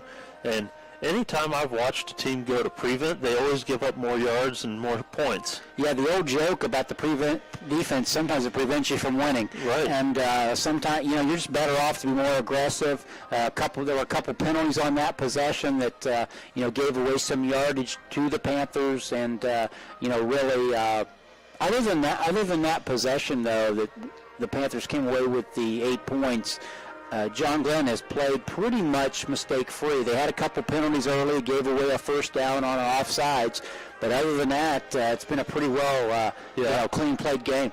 Well, and right after giving up the 8-point, the touchdown, the 2-point conversion, they give up an onside kick recovery, but then come right back and force a turnover on downs.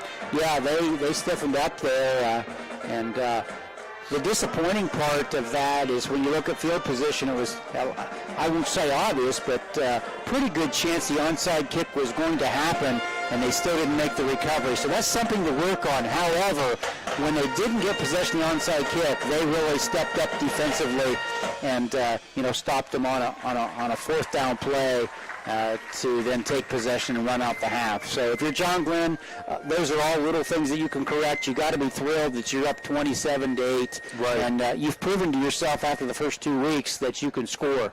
And I'm sure they knew they could score. They'd had good scrimmages, I'm sure, and practice was probably pretty positive. But they played 2 great opponents early and had some trouble offensively. But obviously tonight, a lot of that's corrected, and they had the 27-8 here at halftime. Yeah, I mean, you talk about the fact that they couldn't hardly score the first 2 weeks, and it gets in your head a little bit maybe that, we're not putting any points on the board. Well, they kind of squashed that rumor as they score almost double of what they have the entire season in the first half of this game. Well, yes, absolutely. And, the one thing that we thought coming in, that we thought they would be pretty good defensively because they played really good teams. They did give up 27 in week 1 and 27 in week 2. But, we felt coming in and talking pregame, even before we went on the air, that John Glenn is going to have a good defensive football team. Right. And they've proven that tonight, that, they're pretty good defensively. Yeah, I mean, that's something that last year they really fed offensively off of their defense. And sometimes the best offense is a good defense. Absolutely.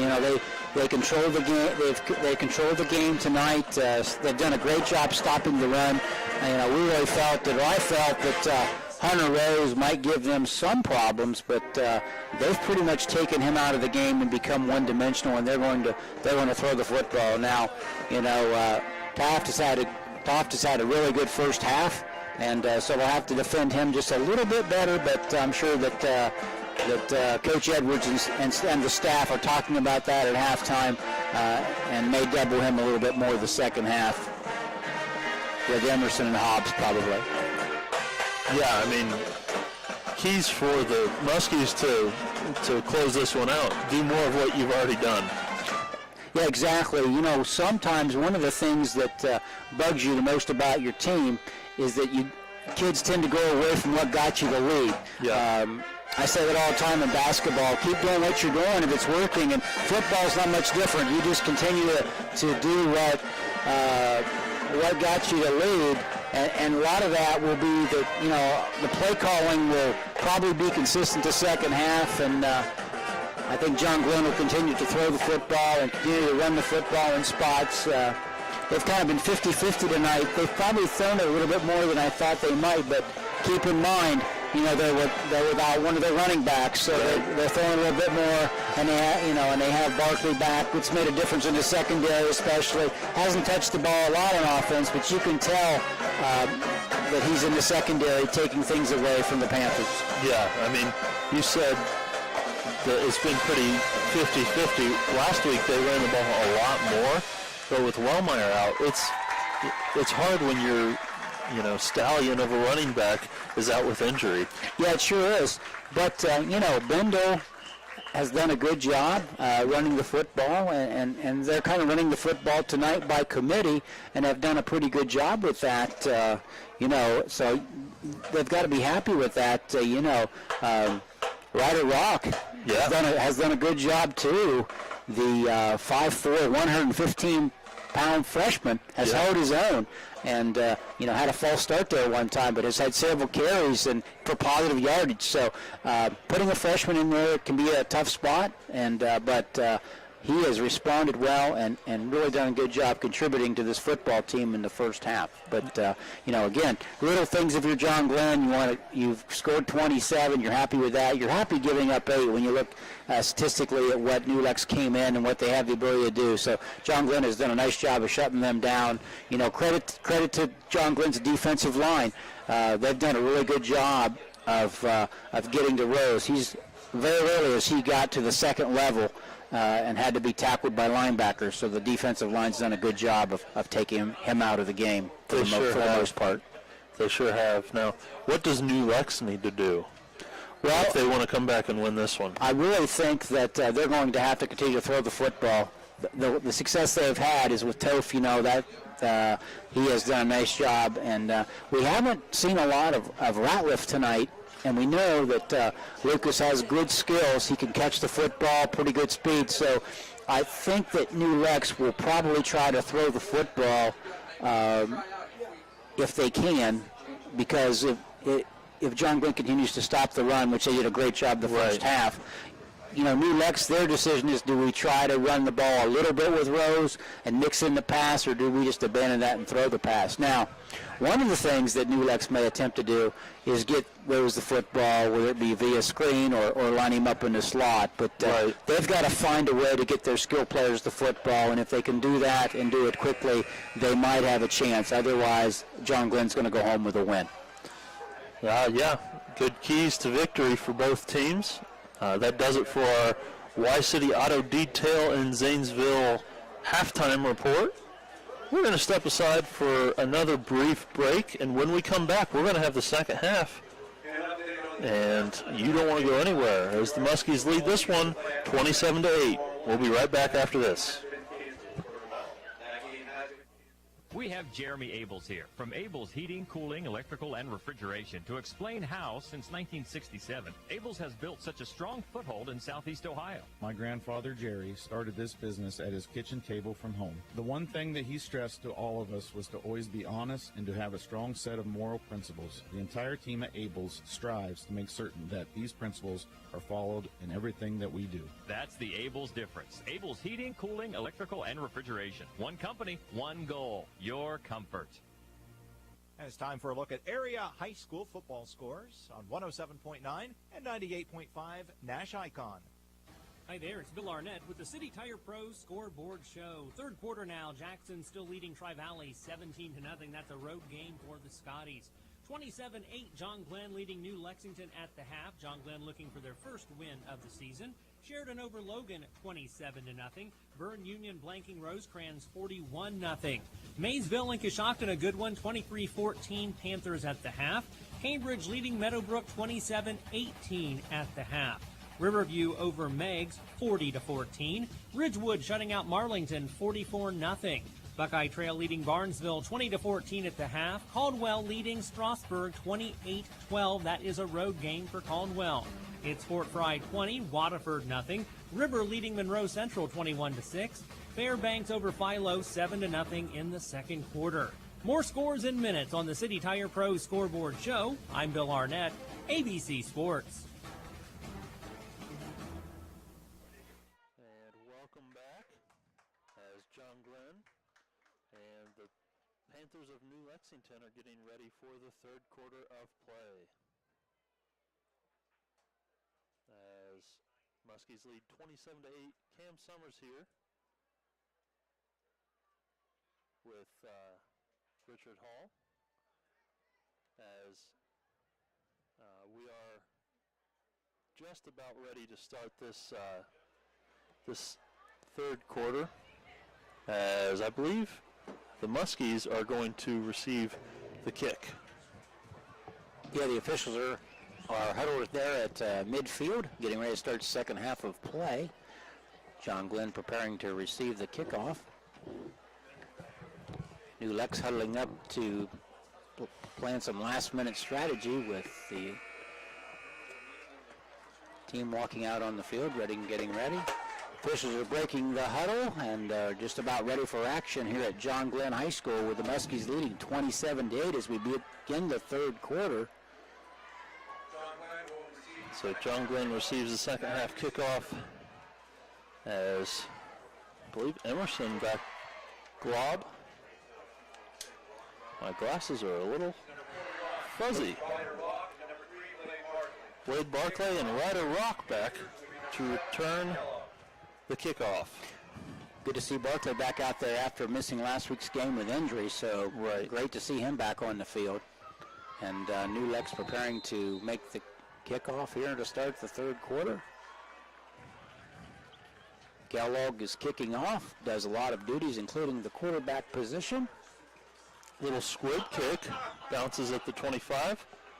Ryder Rock takes it, makes a couple miss, and kicker, quarterback, and linebacker makes the tackle, but Ryder Rock ran right through the tackle. So did a great job. Yes. Got about up to the 35, caught it on the hop, and did a great job of getting out there to about the 35-yard line. 34-yard line, I stand corrected. Possession Muskies. Looks like Rock is in the backfield with quarterback Brad Morgan in shotgun. So Morgan now ready. To his left, Rock. Morgan drops back, looking right. Screen to Rock, who's able to slip a couple tackles into the open field. Lots of speed across midfield, across the 45, down to the 43. And a nice play design there to start the third quarter.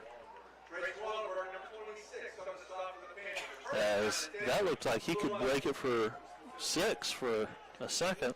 Sure was. Great pass, great catch by Rock. Morgan now in the pistol. Hands it off. Bendel up the middle. Big run. As that's going to be close, and they're going to give him 9. So the screen to Rock was a WB Green Insurance first down, and we're almost ready for another first down here from the Muskies. As in the pistol once again, Morgan takes it, drops back, looking left, goes deep for Glob, and dropping the interception that time. Number 12 was in perfect position. Lucas Ratliff already has one interception in this game. That one hit him right between the numbers. All he had to do was squeeze it. Yeah, he'd like to have that one back because he was that was a clean interception. He just didn't make the play. I've noticed John Glenn, Cam, they're starting to play with a little more tempo like they did to start the game. They're not wasting any time in the huddle. They're coming to the line, calling the play, and snapping the football. More of what got them the lead. Morgan in the pistol, throws a screen. Walker breaks a tackle, never goes down but goes out of bounds at the 30. That's going to be a WB Green Insurance first down. Going to give it to him at the 30 exactly. As Morgan now lines up once again. 10:51 left in the third. Morgan in the pistol. Bindle behind. As Morgan hands it off to Bindle, who runs up the middle. He's able to push his way forward for 2. 2nd and 8 upcoming.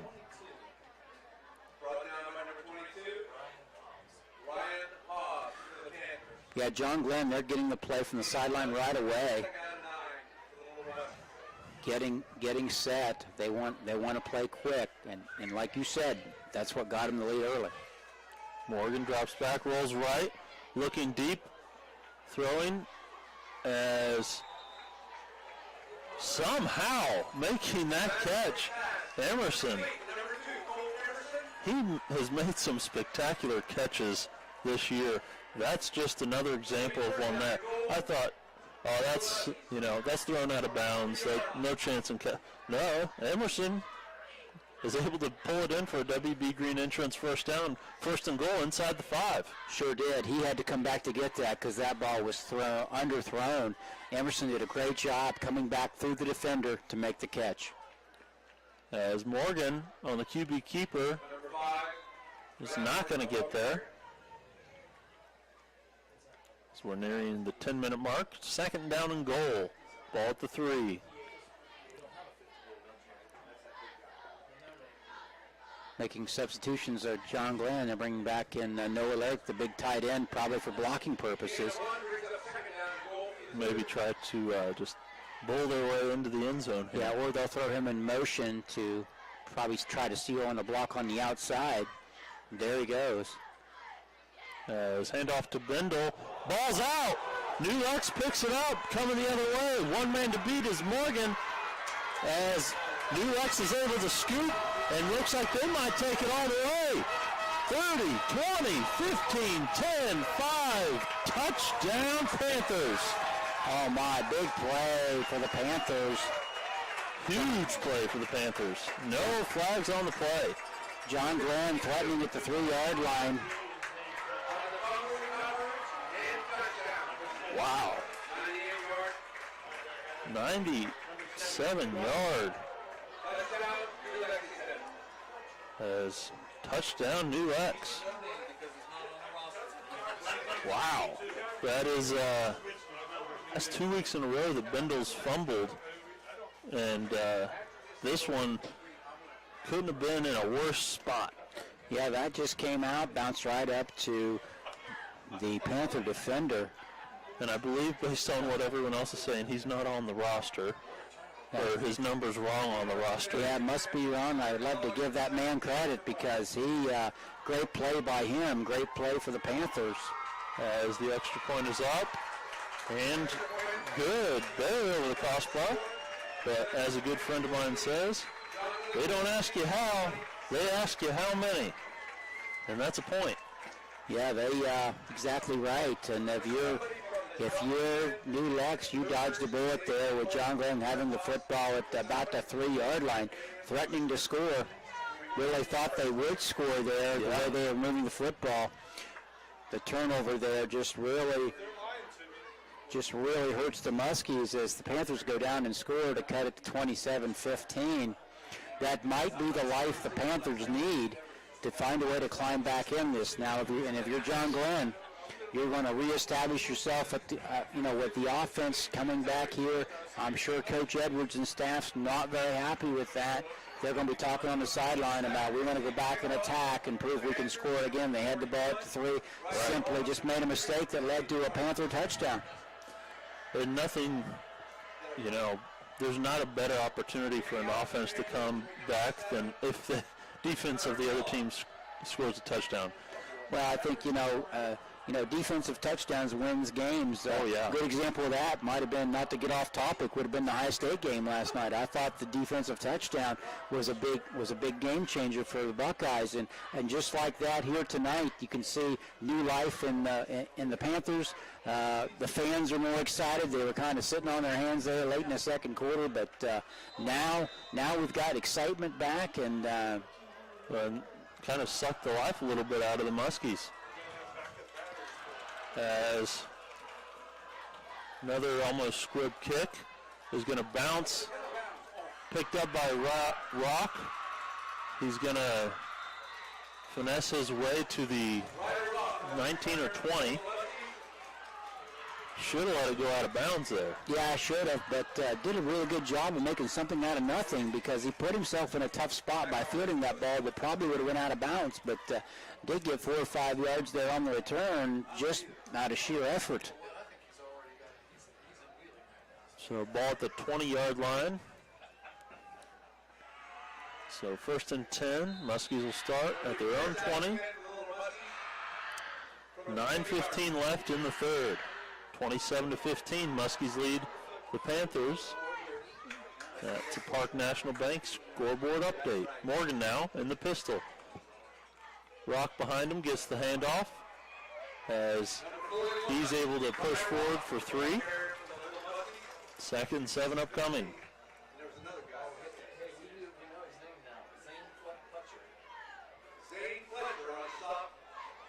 Zane Fletcher on the stop for the Panthers that time.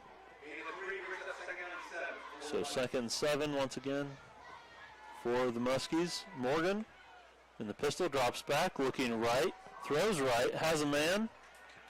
Across the 30 for another WB Green Insurance first down. So Barnhouse on the catch.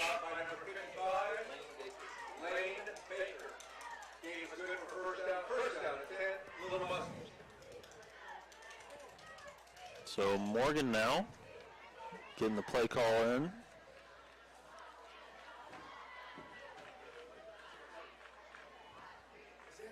As in the pistol, Morgan takes a snap, handoff to Rock, who breaks outside across the 40, gets upended.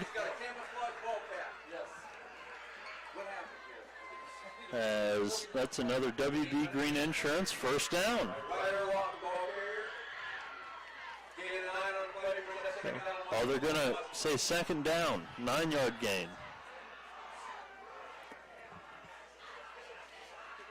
Good run there, though, by Ryder Rock, as his effort, man, he might not be the biggest, but he might be given the most effort. Oh, he's doing a great job. He's exploding now, getting the ball in the backfield, and the offensive line's doing a great job creating holes for him up the middle, and then he bounced outside right there for a nice gain. And so the longer he goes, the more confidence he gets. Ryder Rock's doing a great job carrying the football. As he makes a couple men miss, spin move, as he gets it across the 45 to the 46, there's your WB Green Insurance first down. And I thought he was going to be stopped for a loss. Breaks the tackle, spins away from another before finally going down. And I'm telling you, Ryder Rock has been super impressive tonight. He had big shoes to fill as Wellmeyer out with injury. Absolutely, and I'll tell you, right off this third quarter, 4 carries, 40 yards. As Morgan takes the snap, throws short across the 50. It's going to be caught by Emerson. Good for about 4, maybe 5. Going to give, so 2nd and 6, going to give him 4.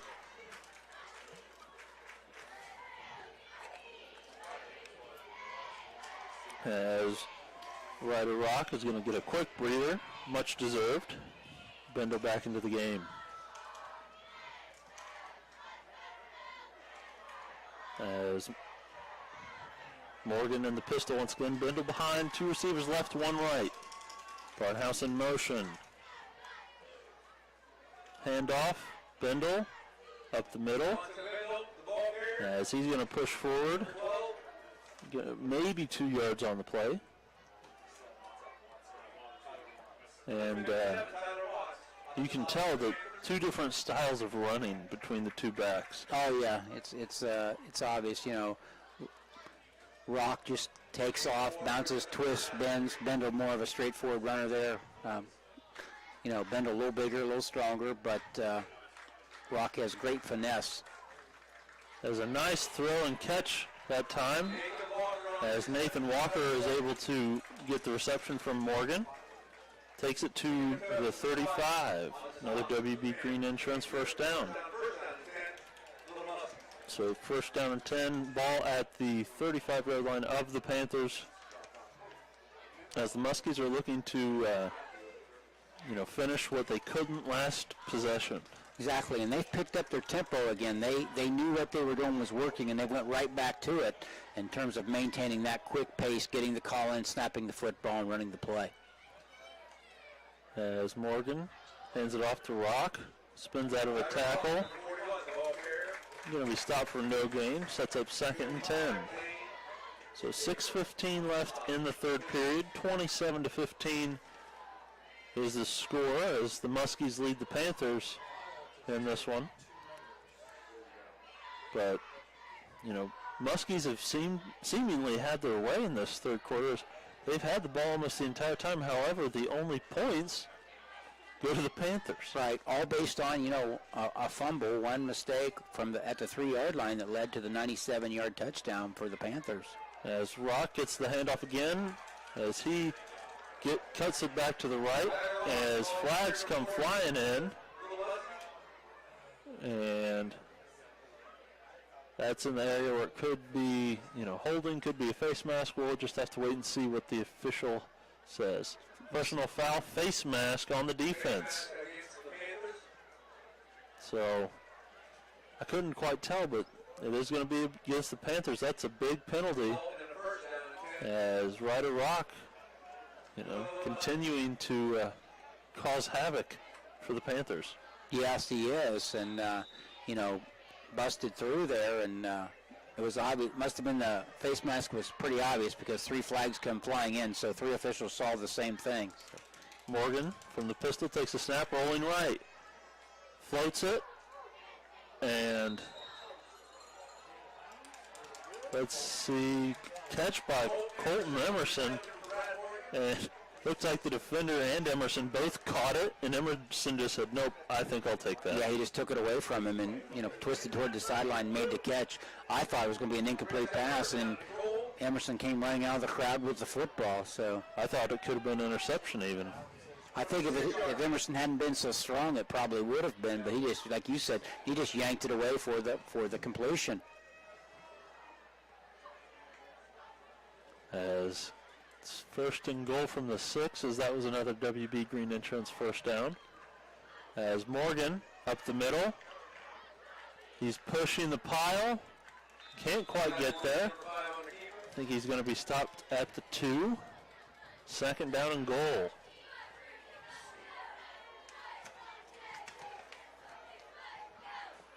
And this is where they fumbled last time.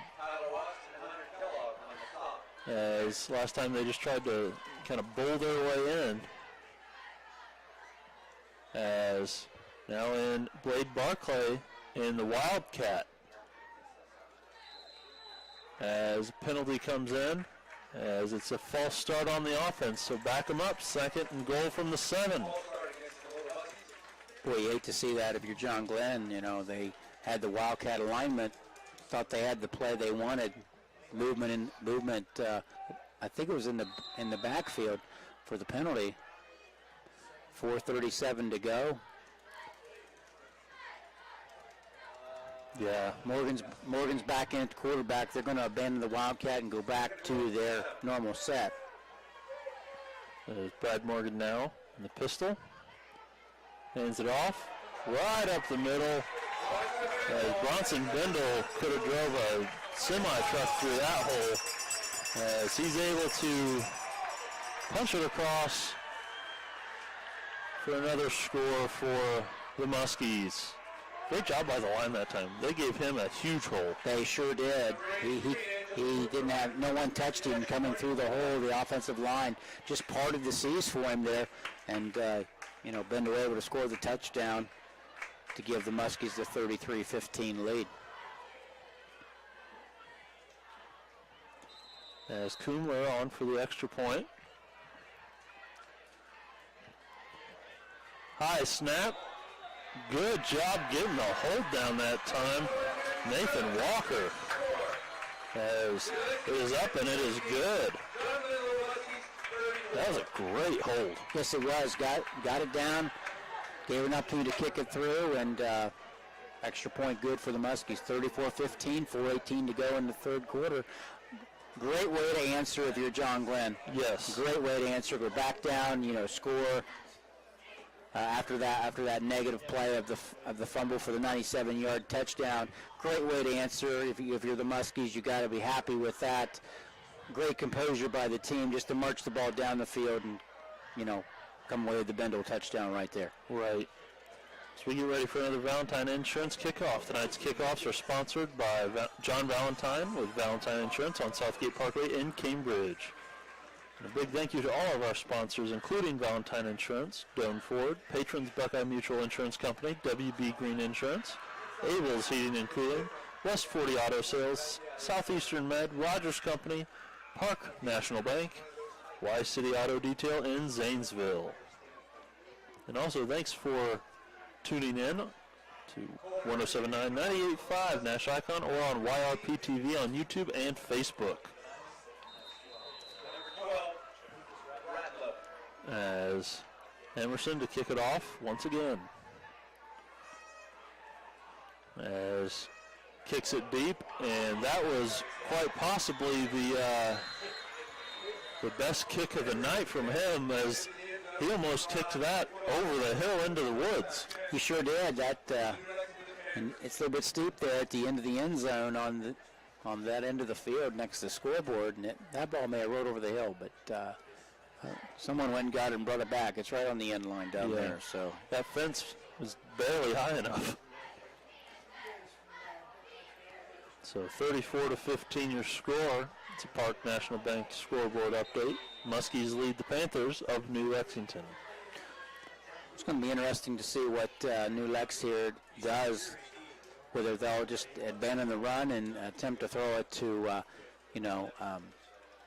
Ratliff and Toff, or whether they'll try to get Hunter Rose involved on the run. Kellogg now in the shotgun. Takes the snap. Handoff left side. Upended Rose as he's able to pick up 5. As he gets upended, lands a little awkwardly, gets up slowly, and he's going to come to the sideline for a quick breather. We're going to call official timeout to help him, stop the clock, let him get to the sideline. As might just be a little bit of a stinger. Looks like he landed on his hip a little awkwardly. Might have got the wind knocked out of him. Doesn't look too serious. We hope not anyhow. We hope he can return to the football game. But I guess we answered our own question right there. They're still going to try to get the ball in Rose's hands. That was a handoff there, and they certainly need him. He's one of their main offensive players, so hopefully he can return for them. But if you're John Glenn, you certainly want to get a stop here on this possession. Kellogg now hands it off. Has a good tackle there as Barclay came in and finished it from the defensive back position. Caleb Jones on the play, but great job by Barnhouse standing up the defender, and then Barclay coming in and just finishing off the play. Sure did. He had momentum stopped, and Barclay came in and made sure he was down up from the secondary. It's another handoff. It's very close to a first down. It's going to be 4th and short. Going to mark it just short, 4th and inches. Big play coming up here for the Panthers.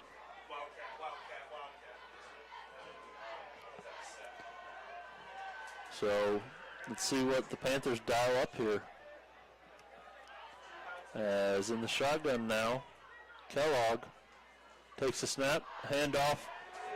And I don't think so. I think the John just had a stand. Yes. Nathan Walker coming up with another big defensive play. Had the interception last week. Fumble recovery already in this one. And now, big 4th down stop on 4th and inches. Gives the Muskies the ball. 1st down and 10 at the 29-yard line of the Panthers. I mean, I understand that being down 34-15, you have to gamble a little bit, but didn't get anything on that play. Credit to John Glenn's defensive line. Immediately took it away, stuffed any chance of any yardage. Turnover on downs to the Muskies. As Morgan now back in the pistol, but I'm a little surprised as a 6'3", 210-pound quarterback, you don't try to sneak there. As a handoff up the middle for 6, Ryder Rock up the middle for 6 yards. Nice carry on the play. But, 4th and inches, I almost give it to 6'3", 210 pounds, quarterback and a linebacker. I feel like he's able to get that there. Absolutely, and, coming from the backfield, if you run that with Kellogg, he catches it, he has the momentum, he's moving forward. Probably had a better chance to pick it up, but just didn't happen for him. Ryder Rock on the carry there again. We'll give him 2. They'll give him 3. So 3rd and 3. So, 3rd and 2. So a little bit better gain than I initially thought. It's Morgan now in the pistol. Gets the handoff to Rock, who's going to be very close to a 1st down. They're signaling for a 4th down in inches. So another situation here where if they're calling for a measurement actually. So if you don't get it here, like if the chains say you're just short, do you do a QB sneak? 6 foot, 205-pound Brad Morgan. You would think that might be an option, but Ryder Rock this 3rd quarter has just been outstanding. 8 carries, 51 yards. Yeah. So you may give it to him just because he's gaining positive yardage, even though he's undersized, but he's fearless. He'll run up in there and give himself a chance. So, but you're right. They could go with Morgan on the quarterback sneak. They've put Bendo in the backfield some tonight. And it doesn't matter. It's a 1st down. I guess a mute point. We don't have to discuss any further. 1st down Muskies. Spent too much time on that. Something wasn't going to happen. But 1st down Muskies. Excuse me. As that's another WB Green Insurance 1st down. So we've had a lot of 1st downs for the Muskies tonight. We sure have. They've done a great job moving the football, and even though they throw it a good bit, they're really controlling this game, both offensively and defensively. But their offense has been really impressive when you take into consideration everything they've done tonight, and the fact they've scored 34. But even when they didn't score, their offense looked pretty good. They didn't always come away with points, but they looked pretty clean and in sync out there offensively. Right. So that's a credit to the Muskies. Morgan takes the handoff to give it to Bendel, who is stood up. There's nothing there. As we're under a minute left in the 3rd, as Hobbs is able to stand up Bendel. So 2nd down and 11. Loss of 1 on the play. That's the first time in a couple possessions we've really seen a really good stop. Yeah, that's only, I believe, about the third negative yardage play of the game in the running game for John Glenn. They've had positive yardage on every other carry. Morgan now in the pistol. Screen pass out wide. It is played well. Walker catches it as, let's see, it's going to be number 10, Bentley Hansen on the stop. Big hit. And good sportsmanship there. Is, big hit, but then you help them up. Yeah, that's like we said coming into this game. Both teams know each other really well, so knock them down, help them up. It's part of high school football. Yep. So with that concludes our third quarter. Your score 34-15. Muskies lead the Panthers. We're going to step aside for a minute. We'll be right back after this. And for a look at area high school football scores on 107.9 and 98.5 Nash Icon. Hi there, it's Bill Arnett with the Coshocton City Tire Pros scoreboard show. Late fourth, Jackson leading Tri-Valley 24-3. A big comeback by the Meadowbrook Colts, now leading Cambridge 30-27. It's John Glenn 34, New Lexington 15. Sheridan continues to shut out Logan 27-0. Bern Union 41, Rosecrans 0. Maysville leading Coshocton 23-14. Riverview over Meigs 40-14. It's Ridgewood 44, Marlington 0. Buckeye Trail and Barnesville 20-14 trail in the fourth quarter. Caldwell leading Strasburg 41-18. It's Fort Fry 26, Waterford 7. River leading Monroe Central 28-6. Fairbanks over Philo 7-6. And tomorrow, West Muskingum playing a road game at noon in Mason, West Virginia. More scores in minutes on the Coshocton City Tire Pros scoreboard show. I'm Bill Arnett, ABC Sports.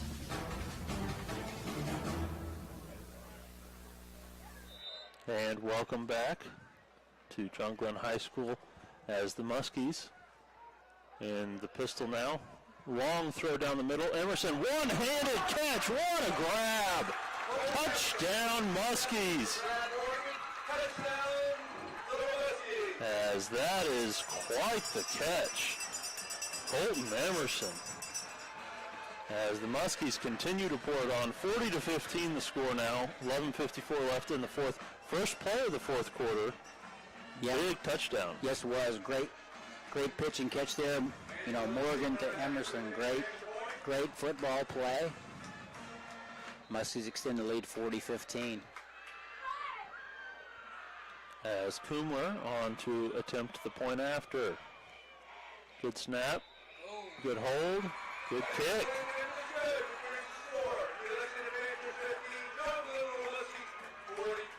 So 41-15 the score, and a big way to, kind of put an exclamation point to the start of the fourth quarter for the Muskies. Yes, it was. To score, with only 6 seconds gone entering the quarter. It's a credit to the Muskies to extend the lead. We talked about it at halftime that for John Glenn to come out and reestablish themselves, and the biggest thing that's led to their success here in the third quarter and the beginning of the fourth quarter was they went back to their tempo, where they play a little quicker, they get to play in quicker off the sideline, they break the huddle, they get to the line of scrimmage, and they snap the football and run their play. Became a little methodical there in the second half, kind of went away from what got them to lead, but in the third quarter they went back to their a little quicker pace, and it's really paid off for them. Even when they haven't scored, they've been more effective offensively just by picking up the pace. Right. As we're now ready for another Valentine Insurance kickoff. Tonight's kickoff sponsored by John Valentine with Valentine Insurance on Southgate Parkway in Cambridge. As Lucas Ratliff back to return, but let's see if Emerson can get another touchback, as he's really been putting a good leg into him tonight. As kicking it deep, knuckleball. Ratliff able to catch it at the 5. Returns it across the 20, trying to get the corner, and gets knocked out of bounds as nearly a late hit. As good job that time, able to kind of pull up that time was Christopher Wise. So he pulls up, a little contact out of bounds, but not a late hit. I got blocked there and didn't really see the play, but you could tell by the reaction of the crowd that New Lexington folks wanted to lay a hit right there. So starting at their own 29 on a good 24-yard return from Ratliff. Kellogg now on the shotgun. So we're going to get a timeout on, I'm not sure if that's official timeout or... It was an equipment timeout, I believe. Okay. So Kellogg takes the snap, looks left, as good defensive play by Nathan Walker. He knew what was coming that time.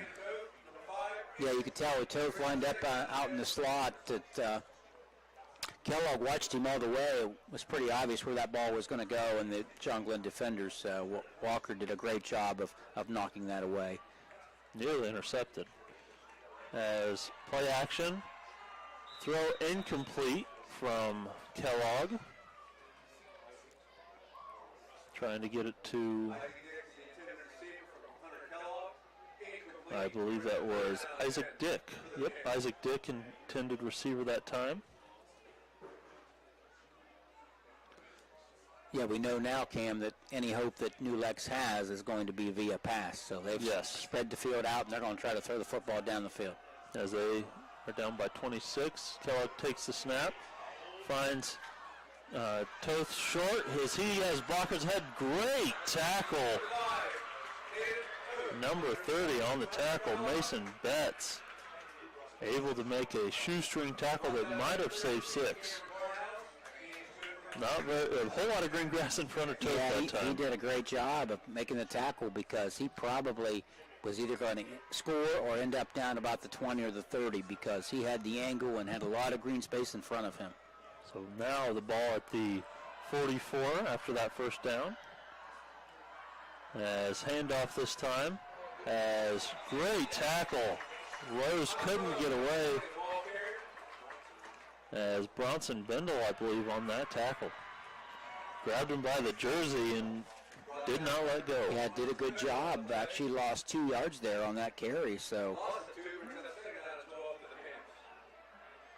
As Kellogg now in the shotgun. Drops back to pass, looking left, rolling left, being chased. As unable to make the catch as that's going to be Dick on the sidelines. Isaac Dick, the intended receiver, throw just a little outside of his reach. He had him open, just not quite there. Yeah, and Schreiner got behind the defense. If Cullo would have had just a little bit more time, Schreiner was at about the 30, wide open behind the defense, but he just couldn't get it to him. As Kellogg now in the shotgun, Rose to his left. 2 receivers also wide left, 1 to the right. As play action, as there's a flag in the backfield, might have been late hit roughing the passer. They're going to call personal foul roughing the passer, or hit to the head. Yep, that's. So 15-yard penalty and a first down. Yeah, bang play on the defensive side of the ball, defending the receiver, but then there was, the late hit on the quarterback. So Panthers stay alive with the first down. Yeah, and well defended on the outside, but can't hit the quarterback in the head. As Kellogg now in the shotgun. Play action, keeps it on the option, as nice tackle that time, as that's Barnhouse. Yeah, great job, great pursuit. Limited the positive yardage there for the Panthers. Kellogg now in the shotgun once again. Rose to his right. Screen pass, as that is going to be a big gain inside the 20, down to the 15. That's going to be to Ratliff. Lucas Ratliff on the reception, and they're they are getting it into their playmakers' hands like we said they had to. Yeah, they've done a great job taking Ratliff away. We knew coming in that he was really a good receiver, and that's his first really big catch that's hurt the Muskies tonight. As Kellogg across the middle has a receiver, as that's down inside the 10. Oh, they're going to say incomplete off the turf. So 2nd and 10 from the 16-yard line.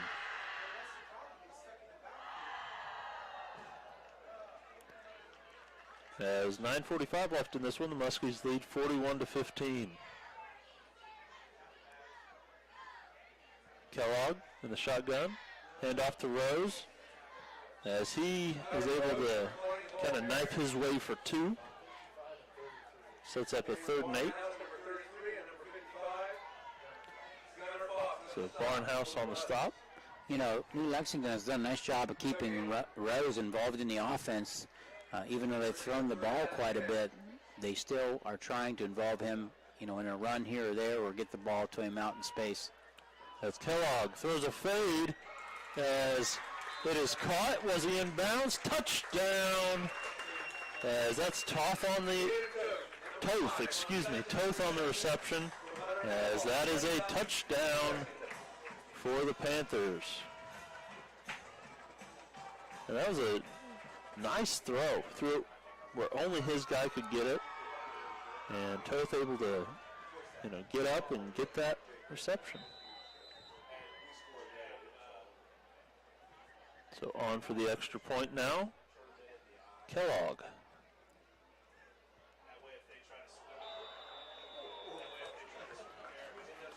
As no good.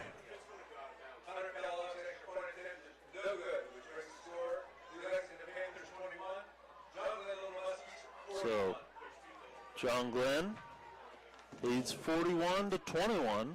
We're going to step aside real quick for a quick commercial break, and we'll be right back in 30 seconds.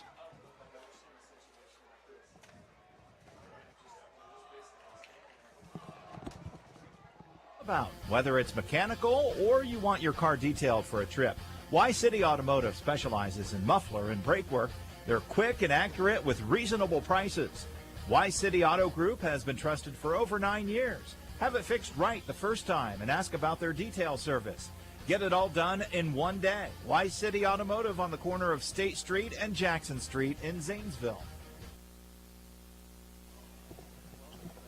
And welcome to John Glenn High School, home of the Muskies.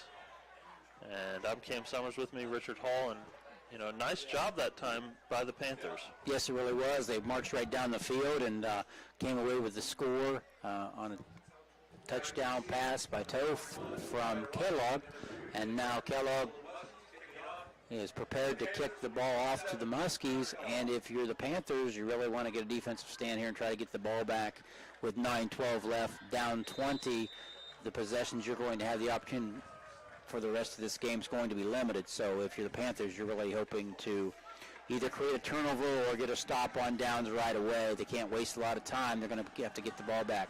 Onside kick is recovered by the Muskies, and that was a Valentine Insurance kick.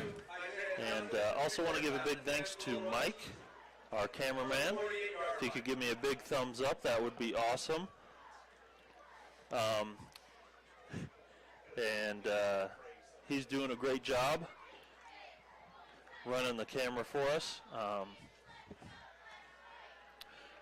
As the Muskies are coming out on defense.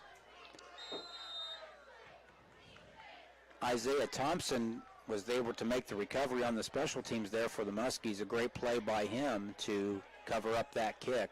Possession, John Glenn. Morgan in the shotgun. Hands off to Bendel up the middle. As Bendel up the middle. As we're nearing 9 minutes left. And I believe we've had a battery die on our camera, so excuse that. We've gone to our second shot.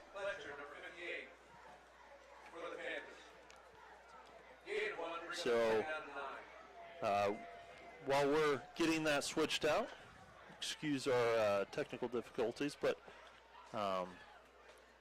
As now it's 2nd and 9 for the Muskies. Morgan in the pistol.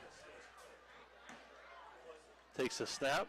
Screen to Walker on the left side. Good blocking as Walker breaks a tackle.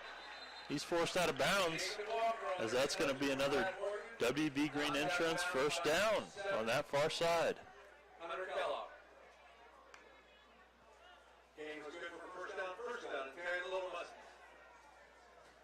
And we are back. Battery changed. That's our great cameraman out there getting a quick change. So throwing stuff at him as it comes at us. Yeah, great catch there by Walker to the outside for a huge gain for a first down for John Glenn. Morgan now in the pistol, handoff. Bindle as he falls forward. That's one thing that the Muskies have done really well tonight is fall forward when they run the ball. They really have, and I'll tell you, a lot of credit to John Glenn tight end Noah Lyric. He's just done a great job laying blocks out there to try to free up the backfield for John Glenn. We don't talk much about him tonight. They haven't went to him in terms of a pass, but I'll tell you, he's really had a presence on the field tonight. Noah Lyric's done a great job doing the little things that we don't talk about a lot for the Muskies. As Morgan now back in the pistol. As another screen pass to Walker, as that play has seemed to work anytime the defensive backs, as that's a WB Green Insurance first down, anytime the defensive back has sagged off of Walker, they're like, okay, well, we'll just throw it to him and let him run past you and run you over. Yeah, and they've had great success with the screen pass, even when it wasn't for huge gains. You know, even when it was 2 or 3 yards, they were getting the ball in space. And that's exactly what they wanted to do tonight, was get the ball in the hands of their playmakers in space, and that screen pass has allowed them to do that. As it is now 1st and 10, ball at the 27-yard line. Morgan in the pistol, handoff, Bindle, cuts it outside, inside the 20, 15, as he's going to take it all the way down to the 10. I believe that's going to set up our 1st and goal from the 10. Another WB Green Insurance first down.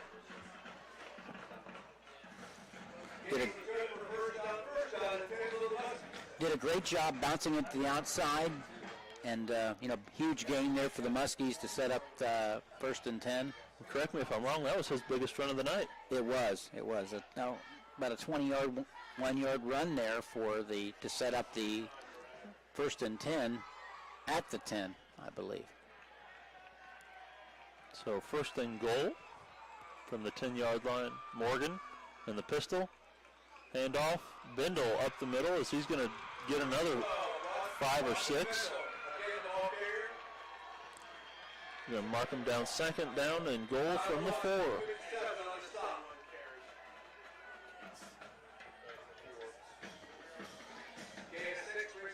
So 6:30 left in this one. 41-21 your score. That's a Park National Bank scoreboard update.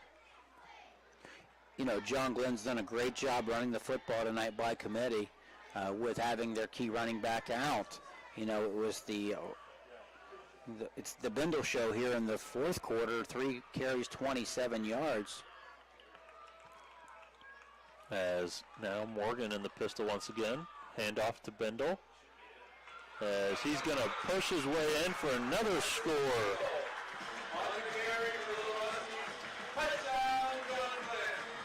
As that's another touchdown, making it 47-21.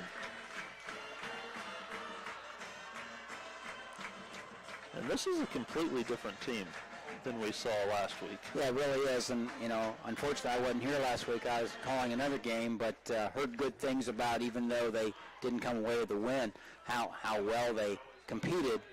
And we talked about running the ball by committee. Mendel, 4 carries, 31 yards in the 4th. Rock, 8 carries, 51 yards in the 3rd. As Angela Kumler is able to knock home another extra point. So she pretty consistent, just the one miss. And in high school, extra points, you don't ever see that. Well, you don't know what's going to happen. Sometimes they're an adventure, but she's been really consistent and plays with a lot of confidence. And boy, that's a great asset to have. And when you look at the distance for extra points, she's going to kick some field goals before the year's over. Oh, absolutely. Absolutely. That's why early in this one I thought they might kick a field goal. It would have been about a 30-yard field goal, but she definitely has the leg for it. Yeah, I have great confidence in her. I think if she's given the opportunity, she'll knock some through this year as they move forward. And again, in high school football, if you have a good, consistent kicker, that's a huge weapon. Not everybody has that. Absolutely. I would be curious to see how far of a field goal she can kick. I bet she can practice. I bet she can kick it a ways just by technique and what we're seeing on these extra points. Absolutely. So Ratliff back to receive the kickoff once again. So Emerson to kick off for the Muskies. So 48-21 your score, 5:59 left in the fourth quarter.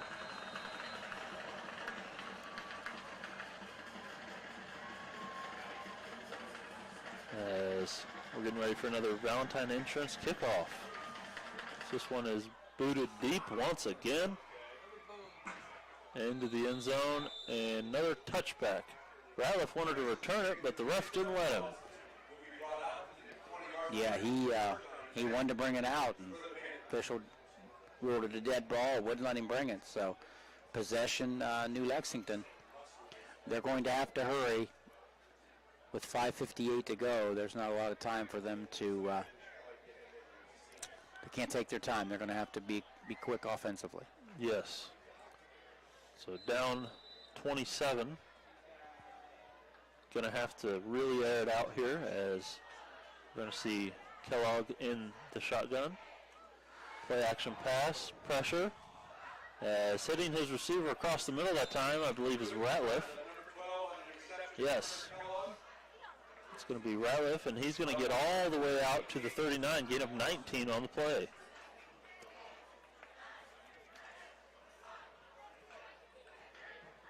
Sets up another 1st and 10 for the Panthers. As Kellogg takes the snap, play action, throws a bomb, has Toth. What a catch! Oh, he can't hold on. The ground causes an incompletion. He got behind Rock, and if he could have corralled that, diving catch would have been amazing. The ground caused it to come loose, and just a little bit overthrown. Otherwise, might have been a touchdown. Yeah, it was. Well, he had to lay out to get it. He might have been down, but would have been a great catch. Yes. And he just about hauled it in. But credit to him, he got his hands on it, just couldn't secure it long enough for it to be a catch. Now he's a little winded, so a handoff to Rose. As ball's out, Muskies recover. 74 with the recovery is going to be Nick Zanders. Recovers the fumble. Great awareness by Zanders. Sees the ball on the ground, jumps on it as quick as he can. Possession Muskies, and they're in great shape now with 5:23 to go, up 48-21 here at John Glenn High School. And what I love about the Zanders did there is he just fell on the ball. A lot of times you'll see big linemen try to scoop it and take off with it, and then they don't even get the ball. He just fell on top of it, made sure he had possession. Yep, he's been taught possession first, yes. And did exactly what he should have done there to secure possession for John Glenn. As Morgan now in the pistol, Rock is behind him. 3 receivers. Rock gets the carry, gets hit hard, but he fights forward, back to the line of scrimmage, no gain on the play. So Lane Baker with a big hit on Rock, but Rock doesn't go down after just one hit. No, he doesn't, and 115 is deceiving. He almost started early. Yes. Again, he is so anxious that he just about starts before the snap, but got away with it there and had a nice run. and took quite a shot. Yeah. But held on to the football. Isaiah Johnson now into the game at running back, as he is behind Morgan. As he gets the handoff left side, as he's going to pick up maybe one, maybe two. Sets up a long third down situation here as we're nearing the 4-minute mark in this game. Okay, they're going to say gain of 1, 3rd and 9. So substitutions now, as we're going to see Isaiah Johnson still in the game at running back.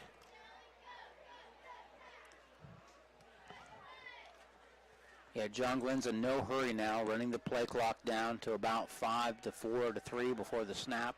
As Morgan takes it, screen pass here. Johnson is taken down after a gain of only about 3. Sets up a 4th and 7, 4th and 6 maybe.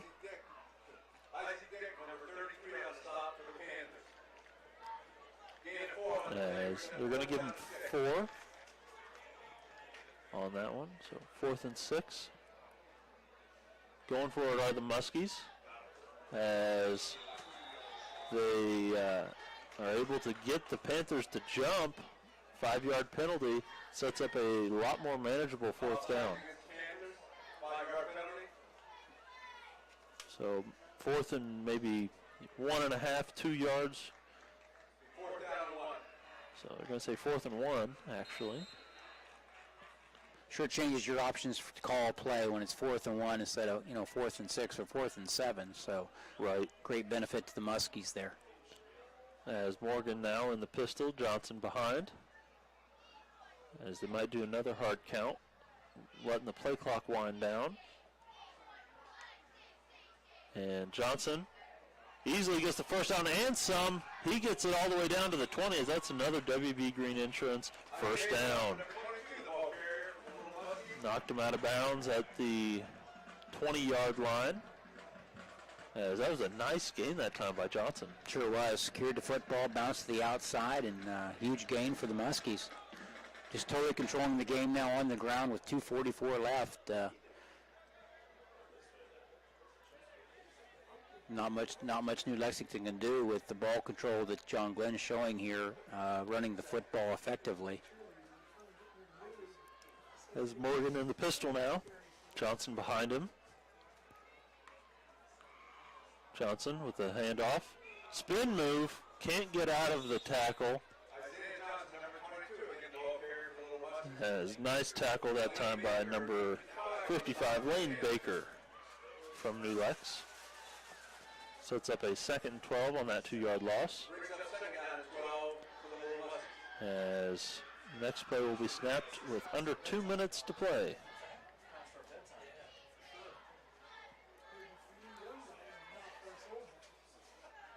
As, John Glenn just kind of trying to run the clock out as quickly as possible. Yeah, they're not going to do anything now except just run the football. They're ready to get in victory formation.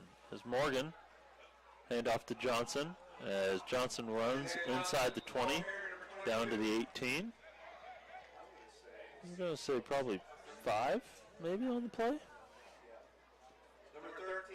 It's, they're getting to the part of the field that's a little harder for us to see. Yeah, I think they gave him maybe 4 on that, but... Okay. Good hard run. And it doesn't matter who they put in at running back. All their running backs are running hard tonight. They sure are. Like we said, they've run the football by committee. With Wallmeyer out, they've done a great job of covering up that need and running the football with several John Glenn players. As once again in the pistol, Morgan hands it off to Johnson, who busts it to the right, who gets a shoelace tackle. He's inside the 15 and very close to a first down, as we are under a minute. So it's going to be 4th down and long 3, maybe 4, or say 4th and 4. And John Glenn is going to have to snap it again, as there's about a 20-second difference between the game clock and the play clock.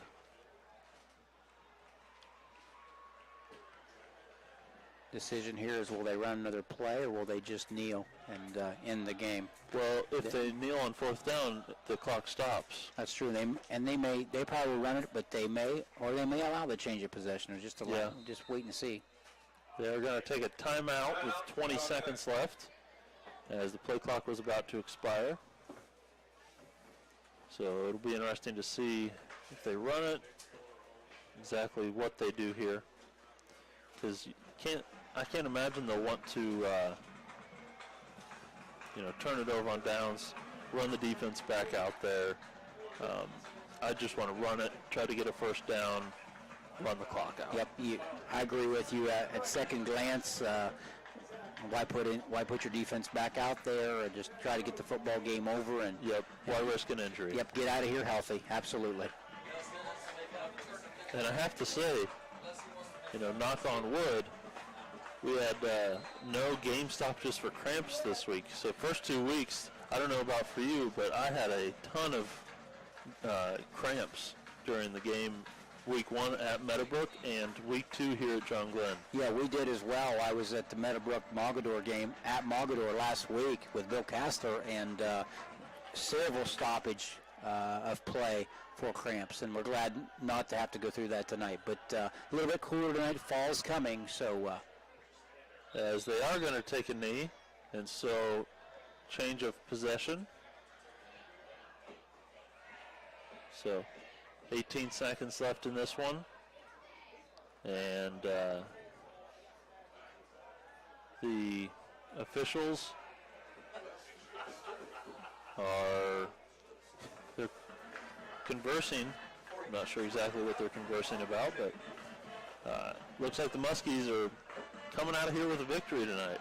Sure are. A big win for them, to get their first win of the year, to go to 1-2. Big matchup next week as the John Glenn Muskies, I believe, travel to Sheridan. Game that I believe is going to be right here on ABC Communications, if I'm correct. We'll talk a little bit more in the postgame. But great way to get a win and start building that momentum, as you talked about a lot tonight, how that last year they just kept getting better and better and better. And you can see signs of that this year, that they're going to be a really good football team by week 10. And you were correct. John Glenn at Sheridan will be right here next week on Nash Icon 107.9, 98.5, and you'll get to listen to both of us again. Okay, I think we're making the trip, so really looking forward to it. But a great win tonight for John Glenn. Did a lot of things really well. Great execution, both running the football by committee and through the air. So hats off to John Glenn coaching staff for getting things turned around after a couple tough weeks. Boy, they looked really good, and there's always things to work on. But if you're John Glenn, you really got to be happy with their performance tonight. Yeah, you're not kidding. They come away with a 48-21 victory over the Panthers to notch their first victory of the year. I anticipate quite a few more coming their way if they continue to play like they did tonight. Oh, no doubt about it. And, with the expanded playoff format in high school football for this year, John Glenn getting a streak put together, we'll have a chance to play week 11, to play in the playoffs. So really a lot of good quality football ahead for the Muskies. They have a nice team. And, we talked a little bit about it, but also missing a key player tonight, a running back. But, a lot of credit to the kids for stepping up and running the football by committee. Rock and Bendel did an outstanding job gaining positive yards for the Muskies. Yeah, you said it. Once again, final score 48-21. We're going to step aside for just a couple minutes while we get some statistics put together. And when we come back, we will have our play of the game, drive of the game, and post-game report. So don't go anywhere. We'll be right back after these messages. Hey, I'm Andy. If you don't know me, it's probably because I'm not famous. But I did start a men's grooming company called Harry's. The idea for Harry's came out of a frustrating experience I had buying razor blades. Most brands were overpriced, over-designed, and out of touch. At Harry's, our approach is simple. Here's our secret. We make sharp, durable blades and sell them at honest prices for as low as $2 each. We care about quality so much that we do some crazy things, like buy a world-class German blade factory. Obsessing over every detail means we're confident in offering a 100% quality guarantee. Millions of guys have already made the switch to Harry's, so thank you if you're one of them. And if you're not, we hope you give us a try with this special offer.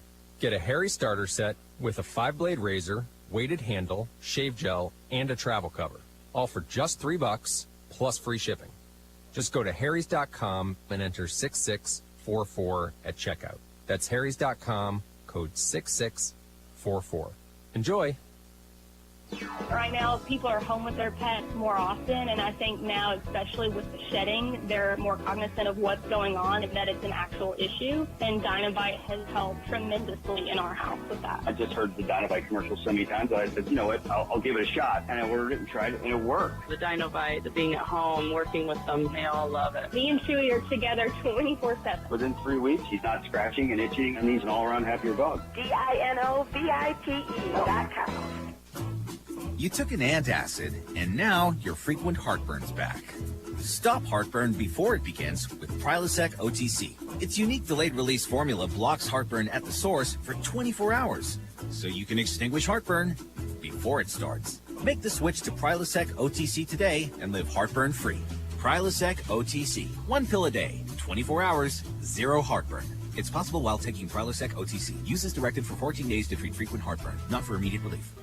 I'm Malcolm. I'm a commercial cash management specialist, but I'm also a leader and a musician. At Park National Bank, we're more than our job titles, and you're more than an account number. You get personal attention and direct access to a caring, compassionate banker who respects and responds to your needs and goals. Find Malcolm or a banker near you at parknationalbank.com. Park National Bank, where you mean more. Member FDIC, parknationalbank.com. Tired of pushy, high-pressured salespeople? Today we have Bill Wilson, sales manager from Abel's Heating, Cooling, Electrical, and Refrigeration. Bill, what makes the Abel's sales team so different? We treat the people we talk to just like we like to be treated. We describe what, in our opinion, are the best choices for the customer in their home. We answer any questions they might have and outline the excellent financing options that are available to them. That's the Abel's difference. Abel's Heating, Cooling, Electrical, and Refrigeration. One company, one goal, your comfort. Feeding the world takes the work of a farmer. Patrons of Buckeye Mutual, your local Grinnell Mutual member insurance company, tips our hat to those who help ensure that we can all eat tomorrow. We are proud to offer the coverage farmers need to keep growing. So we're taking a moment to say thank you for planning our future. Trust in farming. Trust in patrons Buckeye Mutual. Trust in tomorrow. Contact your Patrons Buckeye agent today at 638-3604. Trust in Tomorrow is a registered trademark of Grinnell Mutual Reinsurance Company. I'm not buying till I check on Ford.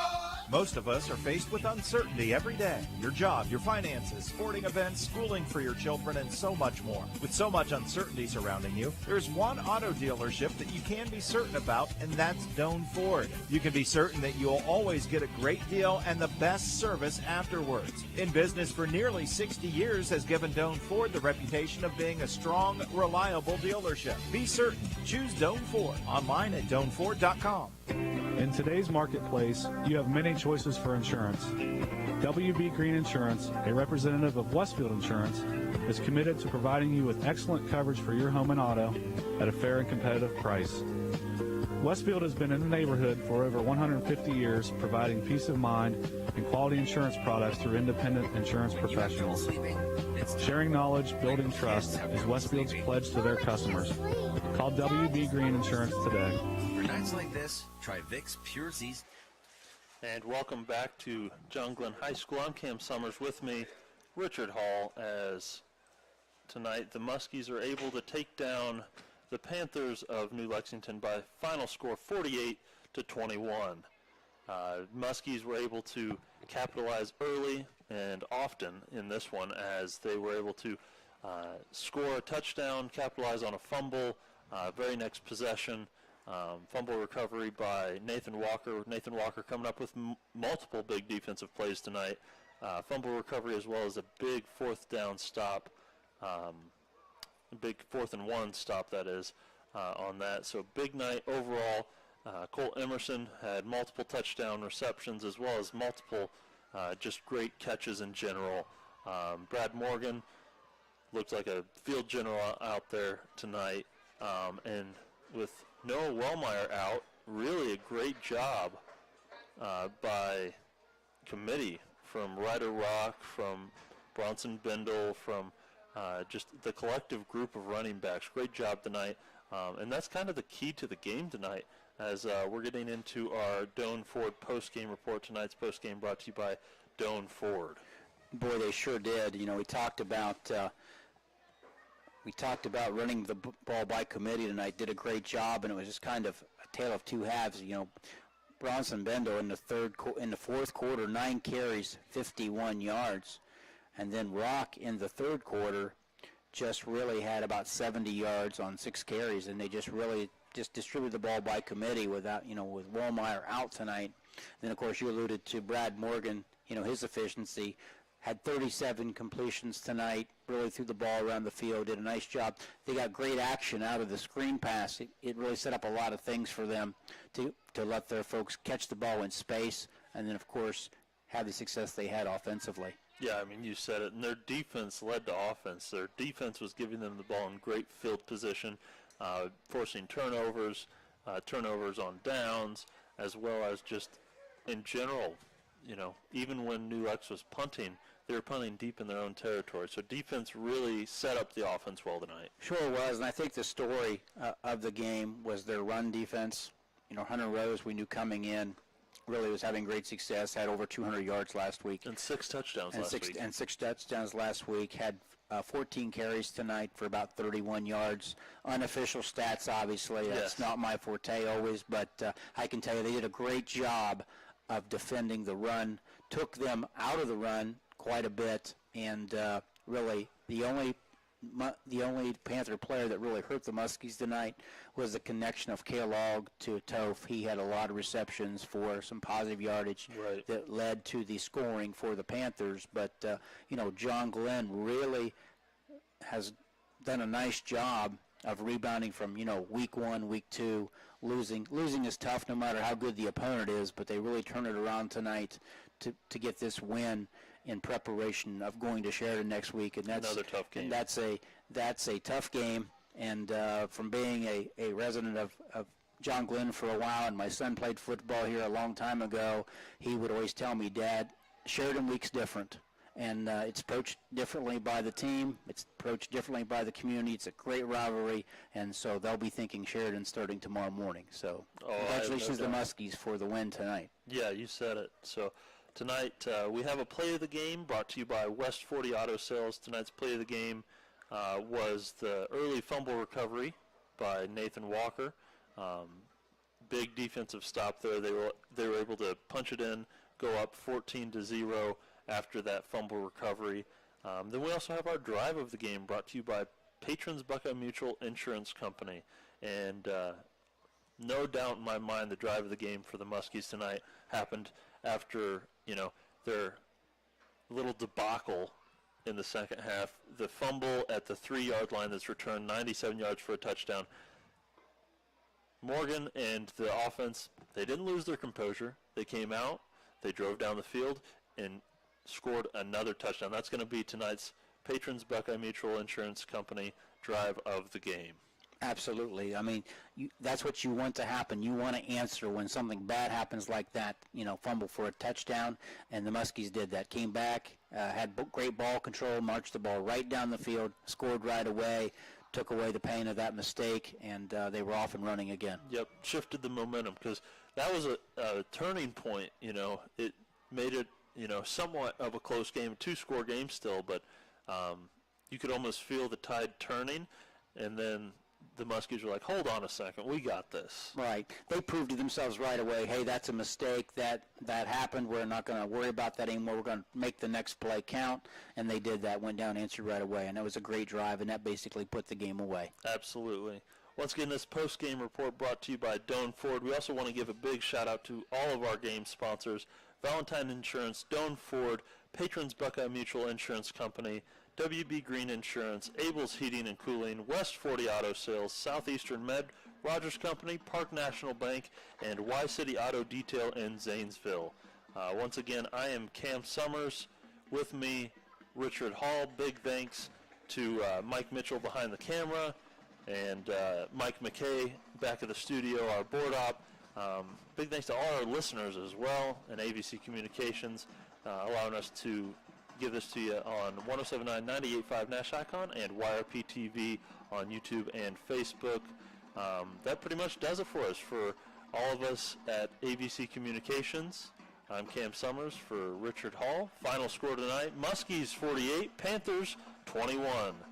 We'll be back next week on Nash Icon as the Muskies take on the Generals of Sheridan. Don't forget to tune in next week. Have a great weekend, everybody.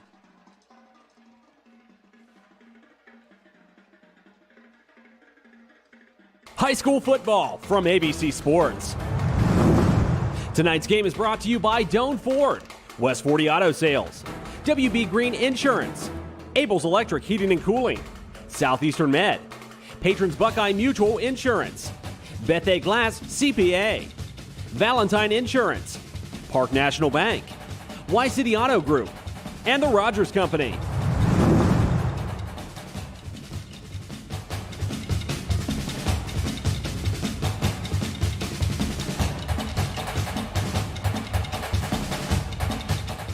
This has been a presentation of ABC Sports.